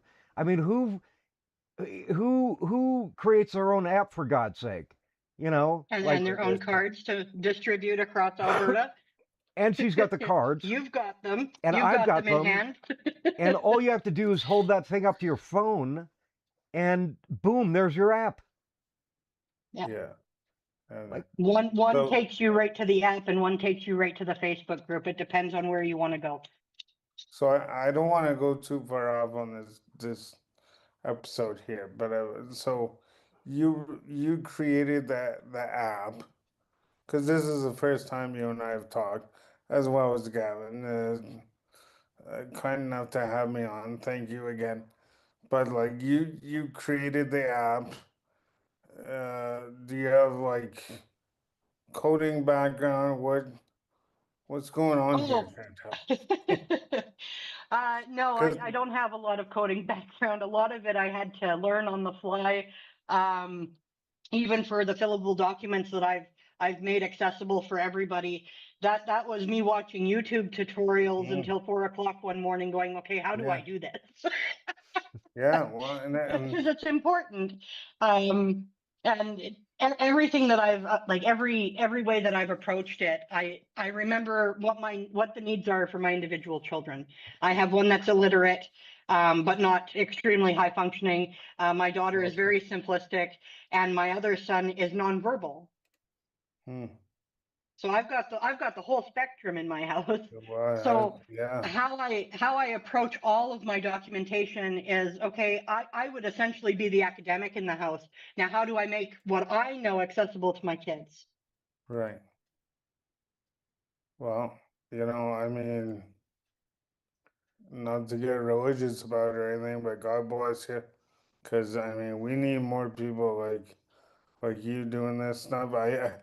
This work is not glamorous. I know that nobody's there, cheering you on at 4 o'clock in the morning. Uh, you know, uh, trying to fill up a forms or writing blog posts or doing videos, trying to keep everyone up to date. Not that I'm complaining by any means. Like I said, I want to help as many people as possible, but it is not glamorous at all. Daryl sitting out in the snow collecting, signatures for months on end. The list goes on, right? So, um, yeah, thank you again for everything that Absolutely. you've And done so one far. thing that sets us apart, or sets me apart with regards to the information that I'm trying to get out into the community, is there is absolutely no paywall. There is Mm, nothing blocking people from accessing any of the information that I've come and built for the community. I know that there are a couple of groups that have reached out to me regarding information specific to PDD, FSCD, and blah, blah, blah. But it's all stuck behind a paywall, and I won't endorse places like that. And I mm. won't. It needs to be Yeah, no. accessible. That's the whole point. And this is all Well, public information. I mean, it's tone deaf to have that Yeah. paywall there, for those. I mean, we're just talking about, very passionately talking about how we're getting the runaround, the raw end of the deal with living on $1,740 a month. Now, who, in what right mind would it be ethical to, at least in my morals, to have someone who is just trying to make a buy pay for information? Yeah. It doesn't make any sense. And that will never be the Alberta disability breakdown. That will never be on my No. page. I don't ask for donations. I would never take donations. The information is there, and it has to be accessible. That is part of my rules. If it's not accessible, it doesn't go live. No. and that's this podcast as well. This podcast will not take a dime. I've had other podcasts in my history of podcasting, but this is not paywalled. It is free and accessible to every human being. There will never be a dollar petitioned by me or Chantal. As a matter of fact, some kid tried to give me $5 today, and I was like, "Hey, don't insult me. Come on, you keep your money." I mean, the kid, his dad was on AISH. I said, "Give it to your dad. He needs it just as much Right. as I do, or more, because my kids are grown. My kids are gone. Right. I thought that was not only cute, but a little strange. Mm-hmm. Um, you know, we've talked a lot, um, and the work that we're doing, I mean, I kind of come from a glamorous history. I was a musician for most of my life and traveled the world. Um, and you're right, Zach. Like, there is nothing glamorous about this, nor should there be anything glamorous about it. As a matter of fact, I think one of the problems we have as a society is something called celebrity anyway. Instead of just people doing their work, people just Mm. doing a good job, people masterfully navigating their world. Um, and I think that's what you've done. Uh, I try. well, yeah, and we try, and we do well and we fail all at the same time. But it's all we can do, and I know I do it. I probably wouldn't be doing this if I wasn't on AISH, but I'm almost thankful that at this moment in my life, 2 months away from being 60 years old, um, I am I am proud to be a part of this community. You know, I really am. Yeah, and I mean that's that strikes a chord with me as well because no pun intended about the musician thing, but like I am very proud as well to be a member of this community. And I think for anyone listening or may not have heard a little bit about my backstory, I wasn't proud to be disabled. I hated being disabled. I cried myself to sleep at night, Were you trying always disabled? Sorry, were you?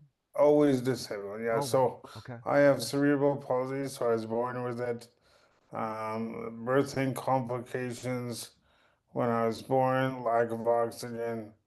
Uh, so left me in a wheelchair full time.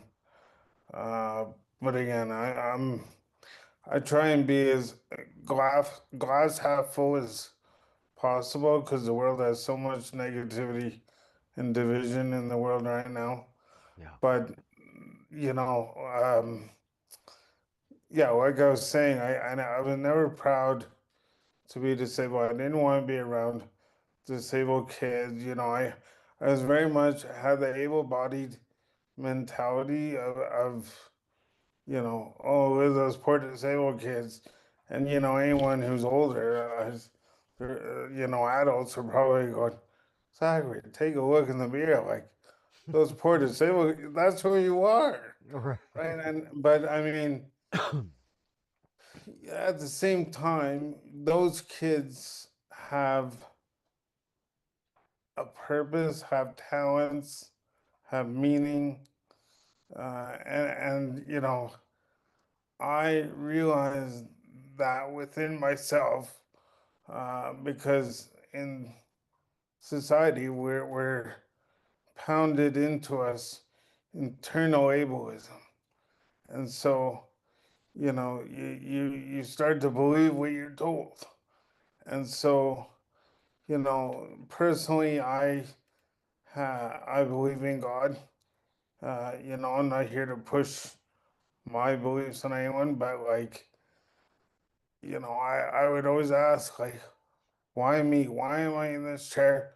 What did I ever do to deserve this life? Blah blah blah. Pity party. Boring. Who cares? And then it hit me like a ton of bricks. It was a blue sky. Wind was blowing nicely, and I was sitting in my mom's backyard, tears rolling down my eyes, her cheeks rather, and well, maybe I was born like this for a reason. And as soon as I accepted that, Zachary, no matter what you do, you're never going to be able to walk I mean, you never know with narrowing now, but who knows? At this point, you know, you're never gonna walk, you're never gonna be on the Edmonton Oilers as much as you love them.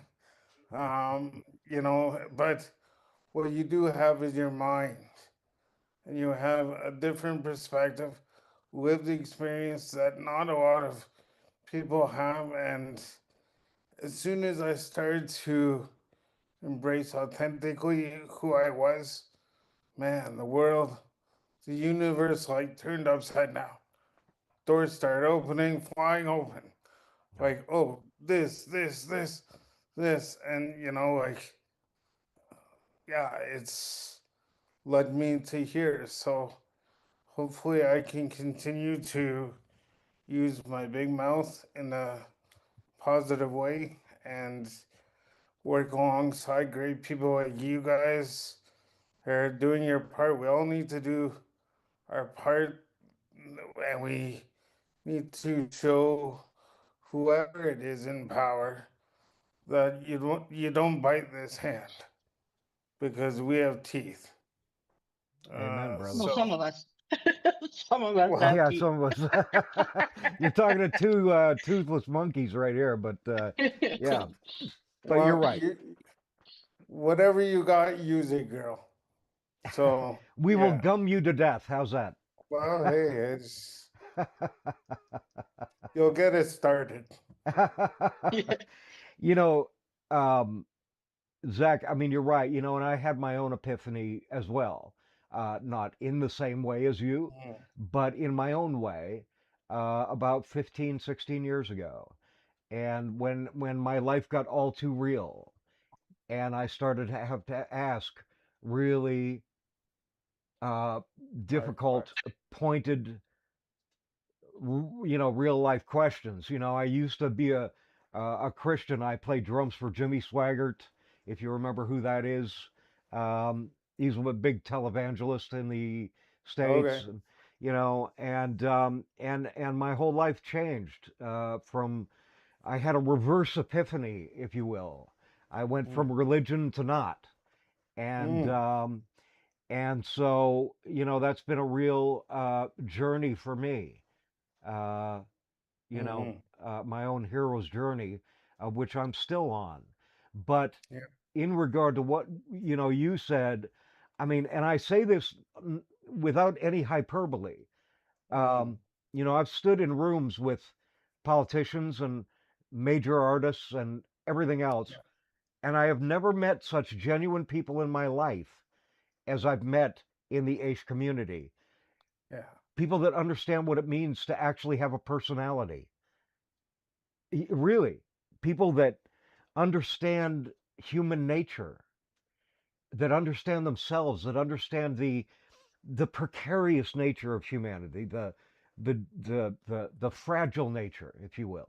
And I'm humbled every time I talk to people that maybe 15 years ago I wouldn't have even acknowledged, you know? Kind of like you know, you didn't want to acknowledge what you were in those other people.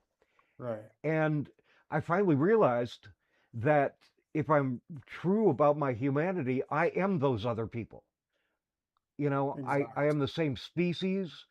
You know what I mean? We think primarily the same. We are all biologically, you know, the same.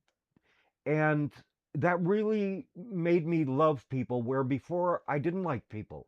And I didn't like God. I didn't like anything, even though I professed all of these things. And that's been a real journey for me. So I understand you, brother. I really do. Yeah. Chantal, do you have anything? Sorry, that's my nonverbal son shrieking and squeaking in the background. Oh, It's I didn't. bedtime and he doesn't want to go to bed yet. Ah, never heard him, but yeah, no, that's cool. Yeah, no, he's running around in his diaper or his pull-up upstairs, bugging his siblings. I'm so glad my headset doesn't pick up on everybody making noise upstairs. Yeah, no, I can't hear you. Do you have anything for Zach? Um, well, just in terms of where we all kind of started, back before all of the bullying stuff was in place in Alberta schools, a group of 5 of us were in the newspaper. Oh, I can't even remember what year it was. I was in grade 5. One of my best friends at the time was she ended up being born with cerebral palsy and had a plethora of other disabilities on top of that. And I was one of the only people that really advocated for her in school. Like you can pick on me, that's fine. You can bully me, that's fine, but you're not going to pick on my friend. I had somebody that was, my mom used to say he's as queer as a $3 bill. We were just one great big group of everybody, right? And we just stuck together, and I guess that's when mine started. Right. Right. So that was a lot of years ago. Yeah, and I think that's a little bit it bleeds into what we're doing now, right? Like it just so happens that it's UCB, but they're continually punching down on the most vulnerable minorities, whether it's the disabled, seniors, indigenous, LGBTQ plus, trans, right? Like, Yeah. and that doesn't sit right with me, like, can we just live our life the best we can without, you know, being a shithead to one another, right? Like, Yeah. yeah, and that's why I do what I do is, we are the fortunate ones in this conversation right now because we can dictate what we're feeling, what we're thinking, what we want. I mean, you would know as a mother, right, with your kids, better than either of us would, maybe with Gavin and I. But like, yeah, I'm there to be a voice for the little guy, or I didn't want to say little person, but a voice for the For the voiceless. voiceless. Yeah. Gotcha. Yeah, Yeah. Look at that. We're on the same wavelength now. That's perfect.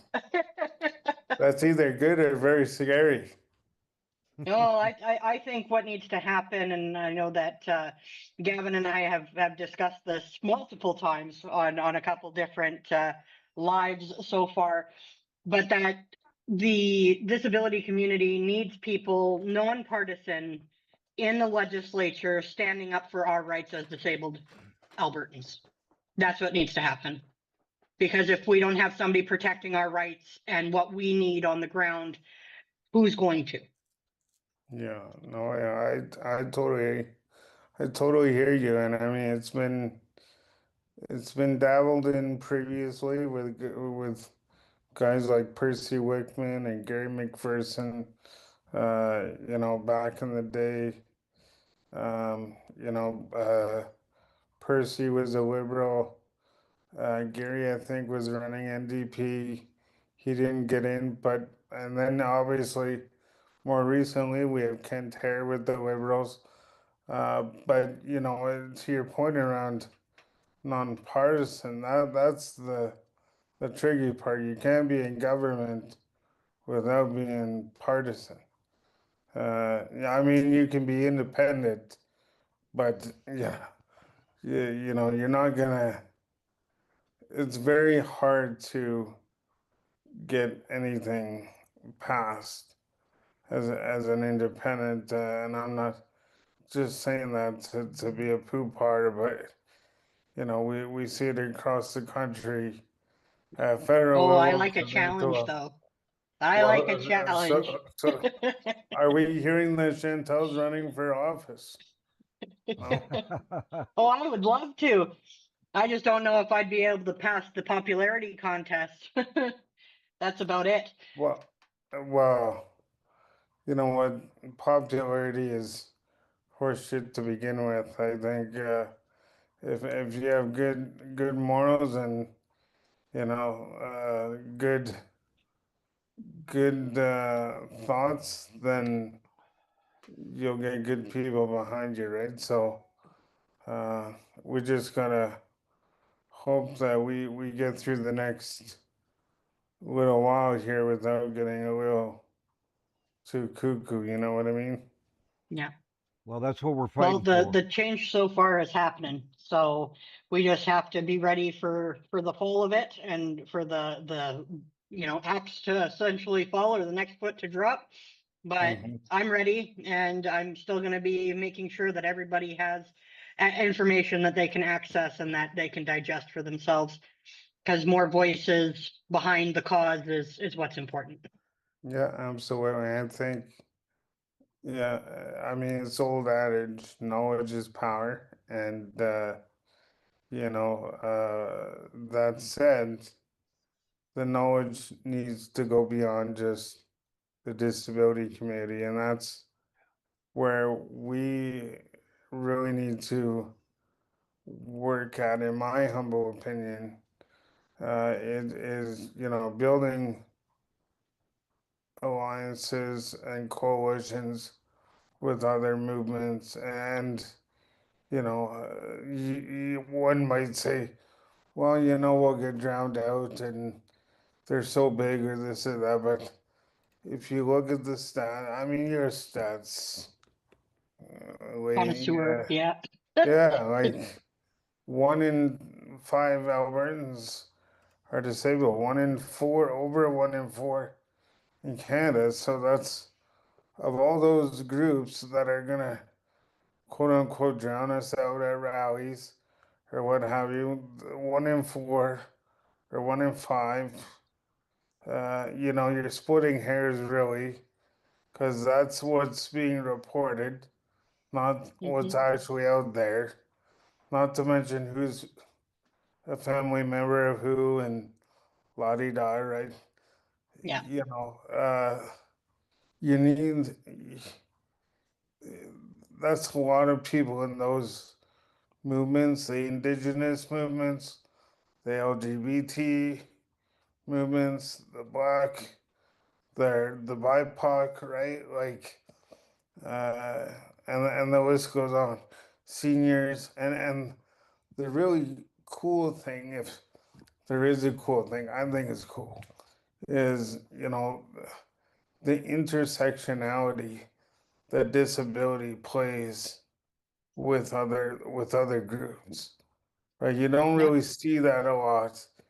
Maybe a little bit, but not to the extent that our group sees it. Because if you're not born with a disability, great. You know, eventually you could get a disability through an accident or whatever, and if you don't get one by then, and you're lucky enough to age into it, you still get it. So Yeah. it's like Father Time, right? It's all gonna get us in the end. It's just a matter of when. So the more we have each other's backs and build olive branches and bridges and whatever you want to call it, the better we are off together. Yeah, I think I covered that whole weaving intersection in The Cage Doesn't End. There you go. Perfect. Because when I start plucking chickens, I notice that there are threads that go between one and another, and I just keep on pulling those threads. Mm. Right. Well, So I have an indigenous where is it here? So I can get the actual name of it because I've got so many on the go. Um, uh, Indigenous disability. And that's sections is that. 18 sections, and I sent it to all of the Indigenous communities. Yeah, exactly. So I like, mean, I'm not Indigenous, and that's part of like the very beginning front face of the entire report series that I did for them. That, hey, I'm not Indigenous. I'm not saying that I live under your guys's, all of the issues that make up yeah, the Indigenous community, but that you're seeing, right? And I understand what's happening on the disability front, and I just kind yeah. of meshed that together. Well, as the saying go, game recognizes game, right? Like Yeah, we've because been they're not through. alone. No, and we're not the same, but we're similar. And Yeah. so yeah, I mean, yeah, I'm Indigenous myself. I'm Métis, and so yeah, it's yeah, there's it's a giant spider web of and that's 6 degrees of separation, Yeah. as they say, right? So, yeah, Well, and Zach, just to speak to your what you were talking about there about intersectionalities, about BIPOCs, about all this. There was a time where the black man was a slave, and the mm, Indian, or the indigenous, were of course rapaciously dealt with and annihilated. Uh, it seems to me that we're moving into an age where the grand politique is changing, number one, and number two, we're all becoming expendable. So, mhm, the white man no longer has the luxury of remaining at the top of whatever pecking order um, something other than nature provided. right, We're all becoming expendable, and I think this is where we can do our best work. When we decide whether you're gay, or you're a lesbian, or you're indigenous, or you're disabled, or you're black, or whatever you are, at this point, we're all becoming expendable. And I think it's becoming paramount that we all gather together as one group of what? Homo sapiens. mm, That's where we come mm, from. There is no distinction past the Homo sapien. We all come from somewhere, right? And if you want to say Adam and Eve, go ahead. I tend to believe more in yeah, the evolutionary process of life. But regardless of where we come from, we all come from a source. And that is where my distinction begins and ends. And I think that we're mhm, moving into an epoch where if you say globalization, if you whatever you may say, it's going to determine on whose terms. And this is a working class distinction. It is not a racial distinction. We all, I mean, I'm Ukrainian and white. You're somewhat indigenous. Chantal's Ukrainian like me. I'm And I feel, Ukrainian too. and oh, well, good. I feel sorry for all three of us then. Yeah, We, uh, we we are all different in that sense. But what makes us the same is the fact that we all need to work, we all need to make a living, and we are all equal in the eyes of nature or God or whatever you deem that thing to be. And I believe that we need to come together as one group of people, not distinguishing by how we, what's the word? What's the word, Chantal? Present. Thank you, as we present, but as to who we are by nature itself. Therefore, there is no distinction between the gay or the lesbian or the black or the white or the yellow. We are all yeah, one people. And the question becomes then, on whose terms are we going to do life? On the terms of an oligarchy? On the terms of the technocrat? Or on the terms of what Socrates said was the polis, the demos, right? The people. Yeah. mhm, And I'm excited for that. I mean, I'm 60 in 2 months. I should be an old soul by now, but it's probably the musician in me that kept me from deteriorating into a grumpy old fuck. Um, I'm full of life. I'm full of creativity. I want to experience Mm-hmm. the next thing, you know? Mm-hmm. And I believe that there is a next thing. I don't think that if you're honest with yourself, you can't feel that something wants to change. Not the Yeah. earth, not the world, because it No. takes a long time for the world to change, but for us within the world, I think. Well, and I keep challenging you constantly. Who's, One of these days you're gonna be like, "That's it. I've had enough. Stop challenging me," and you're gonna hang up on me. I see it happening one of these days, but oh that's okay no, because you'll always phone me back. no, I love the accountability that you offer me. I mean, once again, I think Zach is going, okay, so he's the conspiracy theorist and No. she's the grounding force. And I'm okay with that. I mean, You you need know, both, right? You need both. you need It both. takes it takes a whole bunch of different stuff to make the world turn. But I do agree with you that I feel a momentum coming. We're gonna eventually drop our egos at the door. I've always said this whenever I do any speeches or whatever. There's one color, and that's red.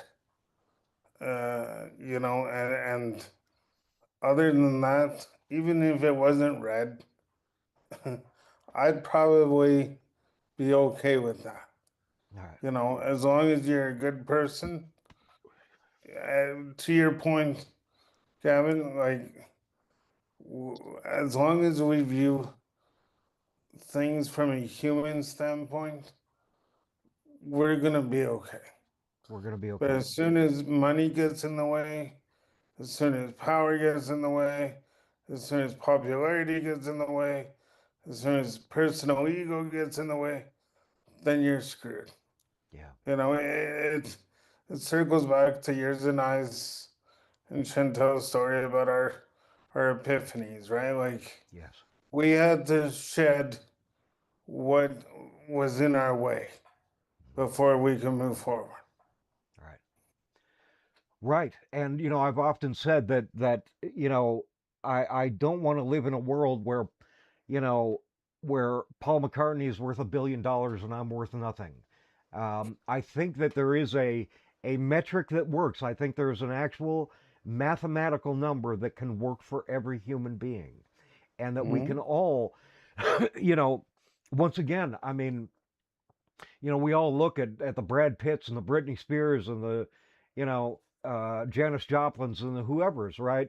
To be inspired. But I've never been as inspired as I have been by this little indigenous lady named Pam that stands with me every Tuesday and Friday and protests outside of City Hall, that is willing to stand there and look like a moron just like me and get something done.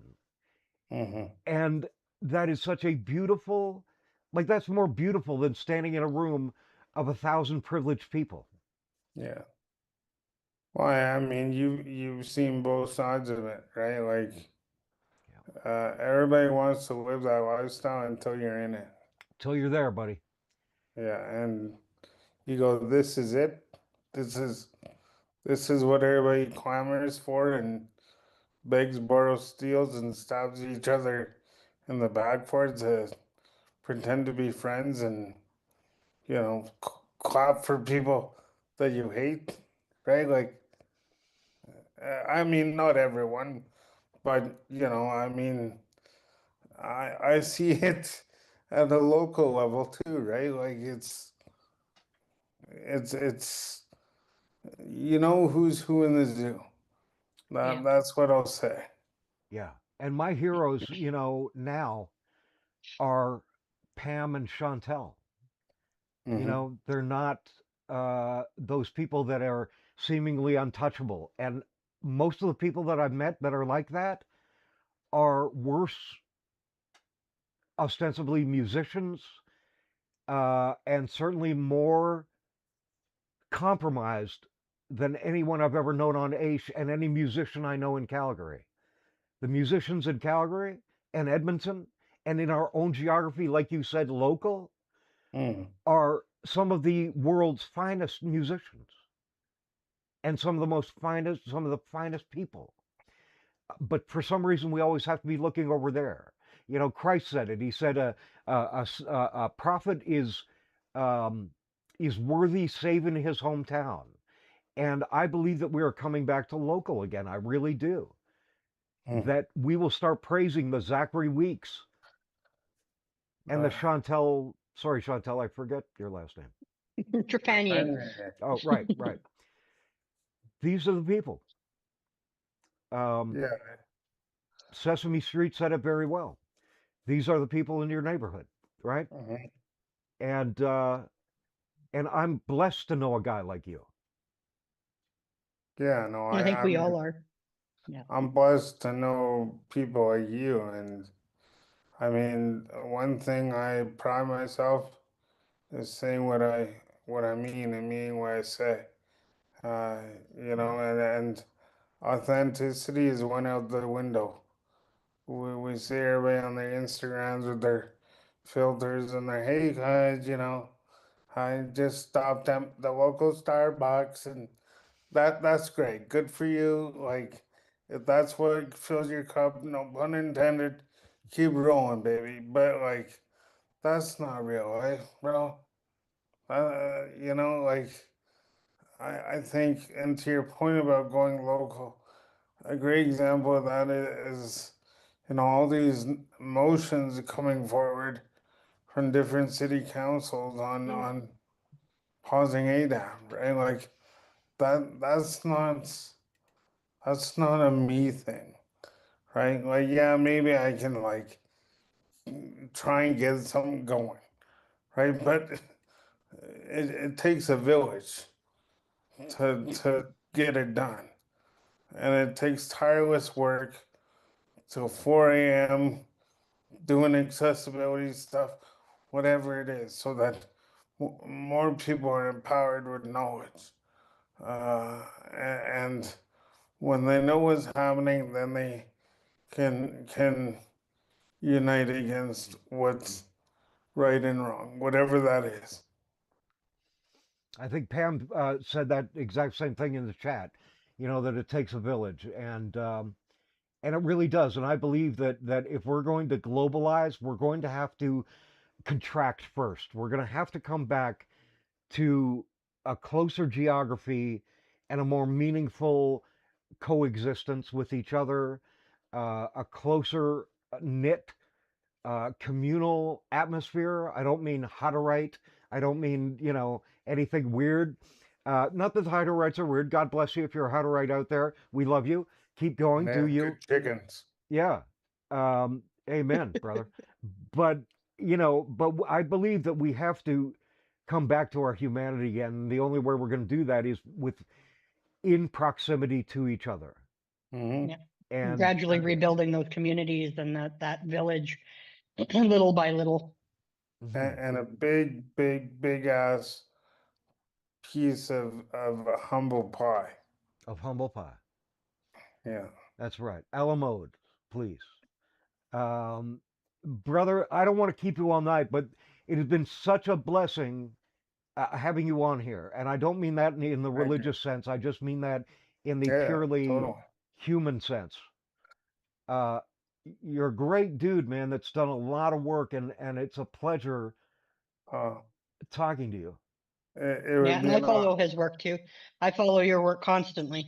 Every time that you show up with the that counselor there from Edmonton, I'm horrible with names, by the way. Right? Every time that you show up on the feed, every time you post something to the group, I follow it. So it's huge. You know, hopefully I'm, you know, hopefully I don't overstep it when I post, but I am purely doing it from a place of, you know, knowledge is power. You know, it's an honor to be alongside both of you and in the work and doing the work. You know, I'd love to exchange contact information, you know, because I like to surround myself with good people. And, you know, I do, you know, it's a blessing to be on this platform.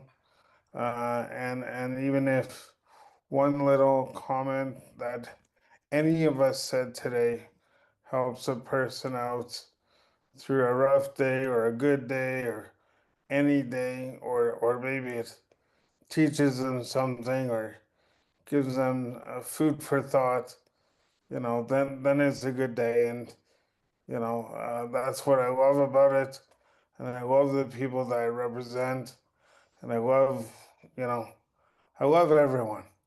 You know, Zachary, we love you. Okay, just stop already. We love you. Um, you're amazing. well, it's back at you. Thanks. I can use all the love I can get. You have a beautiful wife, by the way, too, don't you? Yes, Yes. yes, And so good for you. I've seen pictures of you and yeah, her. tennis.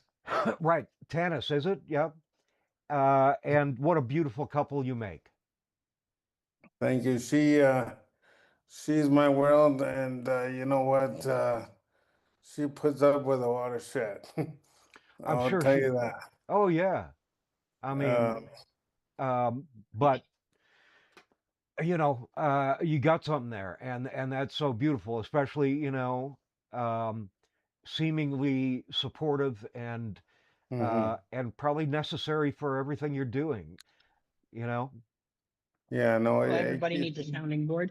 Somebody to yeah, bounce and ideas off of. exactly, and definitely to keep you, focused and put things into perspective. If I get a little bit too focused on one thing, she's like, "Hey, I'm still your wife, like, why don't you come and watch a movie, right?" So, um, when I go down a Chantal hole of trying to get something out at 2 in the morning or whatever, and it's time to watch a movie. Okay, let's do it. Right. I'll tell you what, Yeah, and dude. for me, it goes from, okay, wake up in the dead of night. Oh, there's a thread I have to pull. Run back up to the laptop, or I'll be sitting there writing one of my novels, and all of a sudden it's like, oh, hey, I had a thought. Jump back to something else. Well, Start for working me, on that. for me, I'm stuck in bed, and I tried to get her to write a note one night, by going, I went to sleep right away. She might have hit me over the head with a frying pan, so I had to sleep with that thought in my mind, hoping to God I didn't forget it. Yeah.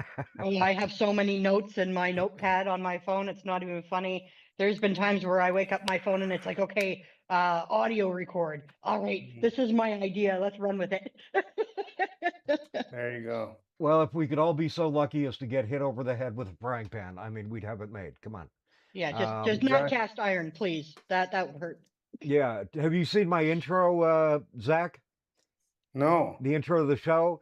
It's in one part of it. I have I'm hitting Jason Nixon in the head with a frying pan. So yeah, So I'm on brand. I didn't even know it. totally on brand, Oh dude. yeah. I mean, yeah. If there's one guy that could use a frying pan, it's Jason Nixon, and I don't mean for cooking. Um, but dude, we'll let you go. We're gonna clean up do a little bit of business. Uh, you are welcome here anytime, my brother. We really Oh, thank appreciate you. Um, and it's been exciting. I mean, to have you and Daryl on, like I said, that's like going to the Grammys. I mean, come on. We're lucky people. So thank you. Yeah, and Wow. I'm always open for collaboration. If you ever have an idea that you want somebody to pick into or chickens to pluck, send them my way, and I'll put your name on it with mine. So All right. Well, absolutely. and it goes this way as well, guys. And it's truly been an honor to be on this. And yeah, I appreciate the standing invitation, and I would be honored to be back on as a guest anytime. Thanks, buddy. We'll let you go. You can see yourself out anytime you want. All right. And bless you, bro. We're gonna be up there on May 22nd, this Friday at 11 a.m. protesting at the legislature. Okay. Yeah. There's a Well, big will be hard protest. to miss. It will be very hard to miss. I'll be there from 10 to 3 with my 4-foot by 6-foot banner. There you go. Perfect. Right. Well, So if you, yeah, if you I'll can, likely see you. cool. Awesome. Yeah, if you can make it, and if you can tell your friends, we're going to be there. We're coming up from Calgary, leaving at 7 o'clock in the morning. Those are not musicians' hours, I can tell you right now. But I'll do it. The last time I got up at 7 o'clock in the morning was to catch a flight to another gig, and now I'm just doing it to protest. But I That and couldn't. for Ukrainian food. So I'm trying to lighten the hit. And there's right. Chantal is going to bless us all with some amazing Ukrainian food. So Zach, thank you, buddy. All right. Thanks, guys. Okay, man. Take Talk to you care. soon. Yeah. Bye-bye. Okay, bye bye. Chantal, that was amazing. Hmm. That was just slightly south of amazing. I mean, what a great guy, huh? Hmm. Oh, absolutely. And his work definitely speaks for itself. I follow him, not religiously, but whenever there's a new update or a new video, I follow him absolutely. Just like Daryl Leary, whenever he posts something new. Right, right. Yeah, good company, people doing a lot of great work. But I'll tell you what, we also have amazing company here, of which I'm going to speak of very quickly because um, we have Z Ali Shield of Christ. I go to a University of Calgary teaching facility, and they have definitely adopted that system for sure. So I'm backing up so far. I don't know what people are talking about. Um, we got another one, Linda Mowbray, if I got that right. I heard that the UCP passed a bill that will change the healthcare into the tiers. Same doctor, the Pets. Okay, so I got that one. Two-tier healthcare against the Canada Health Act. We got that one. ZLE, we says I got to a university Calgary teacher. Okay, they blah, blah, blah. Can you imagine if 33% of disabled sign up for MAID? It's definitely about revenue on the back of the sick. Well, we're trying not to think that way. But yeah, right. And of course, Pam. That just falls under my my modern day eugenics. I can't wait to let that report loose. I can't wait either. I mean, I'm waiting. I'm sitting here like a villain, petting my cat, twirling in my chair, going, "Oh, I can't wait." my God, you got to give us the exclusive on that. I am so looking forward to that. Oh, absolutely. I'll make sure it's on a day that where I release it, where we're on the podcast, and I can, we can go through it first before it goes live. Yeah, absolutely. Yeah, and this Z Alley also says mass depopulation in Alberta. That kind of falls in line with your whole thesis. Yeah, well, that's what COVID was for, right? Was to bring down the population, and they didn't get the numbers that they wanted. So then they rolled out the immunization against it, and they didn't get the numbers that they wanted there. So now they have to dig in a little deeper. Yeah. Linda Mowbray says you guys are doing a great job. Thank you, Linda. We really appreciate that because personally, we don't know what kind of job we're doing. It's not for us to decide that either. It's up for for people getting the knowledge they need and utilizing that knowledge and then putting that into practice in a way that is conducive to their personality and their biology. So we certainly appreciate that. Pam saying we are all broken. Of course we are. We are all broken human beings, and this is what an entire class of individuals seems to have forgotten, is that they are just as broken as anyone else on AISH, and some of them probably could use a little bit of AISH.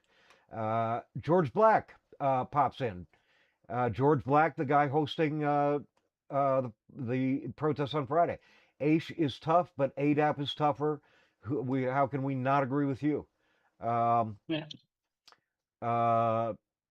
We go back here to Well, to Pam, she's saying a little bit of indigenous verbiage there. Tapwe manando kia tansi. I think that means thank you. Indigenous people are good at fighting for their rights. Yes, they are. They certainly beat the shit out of us, and I wish they would have done it just a little harder. My children are okay, so we're getting through. Yasmin says yes to something. So true. Keep doing so good. Thank you so much, Yasmin. She was the girl that was out today, the new one. New. And then, oh, Tansy means hi.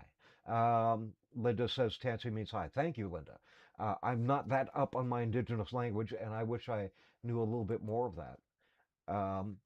So that takes us through the chats. We've exhausted another 2 hours and 36 minutes. Well, of course. Well, right. Like that's not a surprise anymore, is it? Nope. No. I think the next report that we should go through is the access gap. So penalized for non-ability, because we kind of touched on it a little bit with Zachary there, but I think that should be our talking point for Thursday. Okay. Okay. We won't have a show on Friday because, of course, we'll be joining you and your beautiful Paraha in Edmonton. So we could talk about a show tomorrow, but you and I'll talk about that. Regardless, ladies and gentlemen, there are 6 of you on here right now. We love you. We hope you got something out of tonight's podcast. You know, we deal with a lot of statistics. We deal with a lot of analysis. But there's another quotient to this, which is, of course, the only reason statistics and analysis exist, and that is for you, the human being, and our connection to each other. Today, we seem to really touch on that with Zachary. Yeah? Yeah. Yeah. And so I'm okay getting that part of our humanity in there.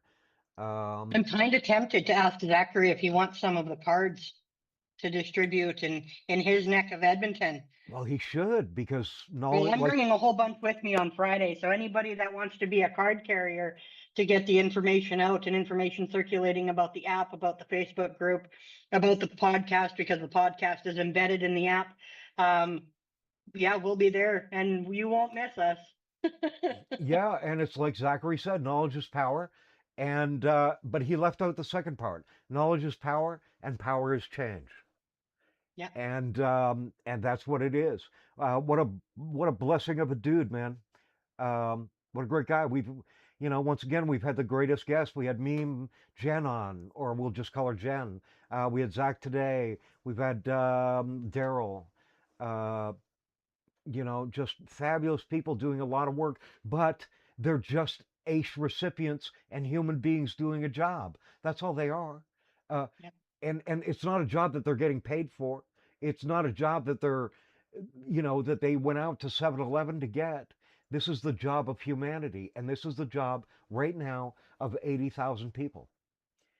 And so I hope, ladies and gentlemen, that you will all take a part in what you can do, not what you can't do, not what is your strength. Like I said, today those people came out and they kicked ass at petitions. And Pam and I had gotten 10 signatures, and these people got 40 in 3.5 hours. I was like blown away. And now they want to be a part because they're part of the equation that was missing.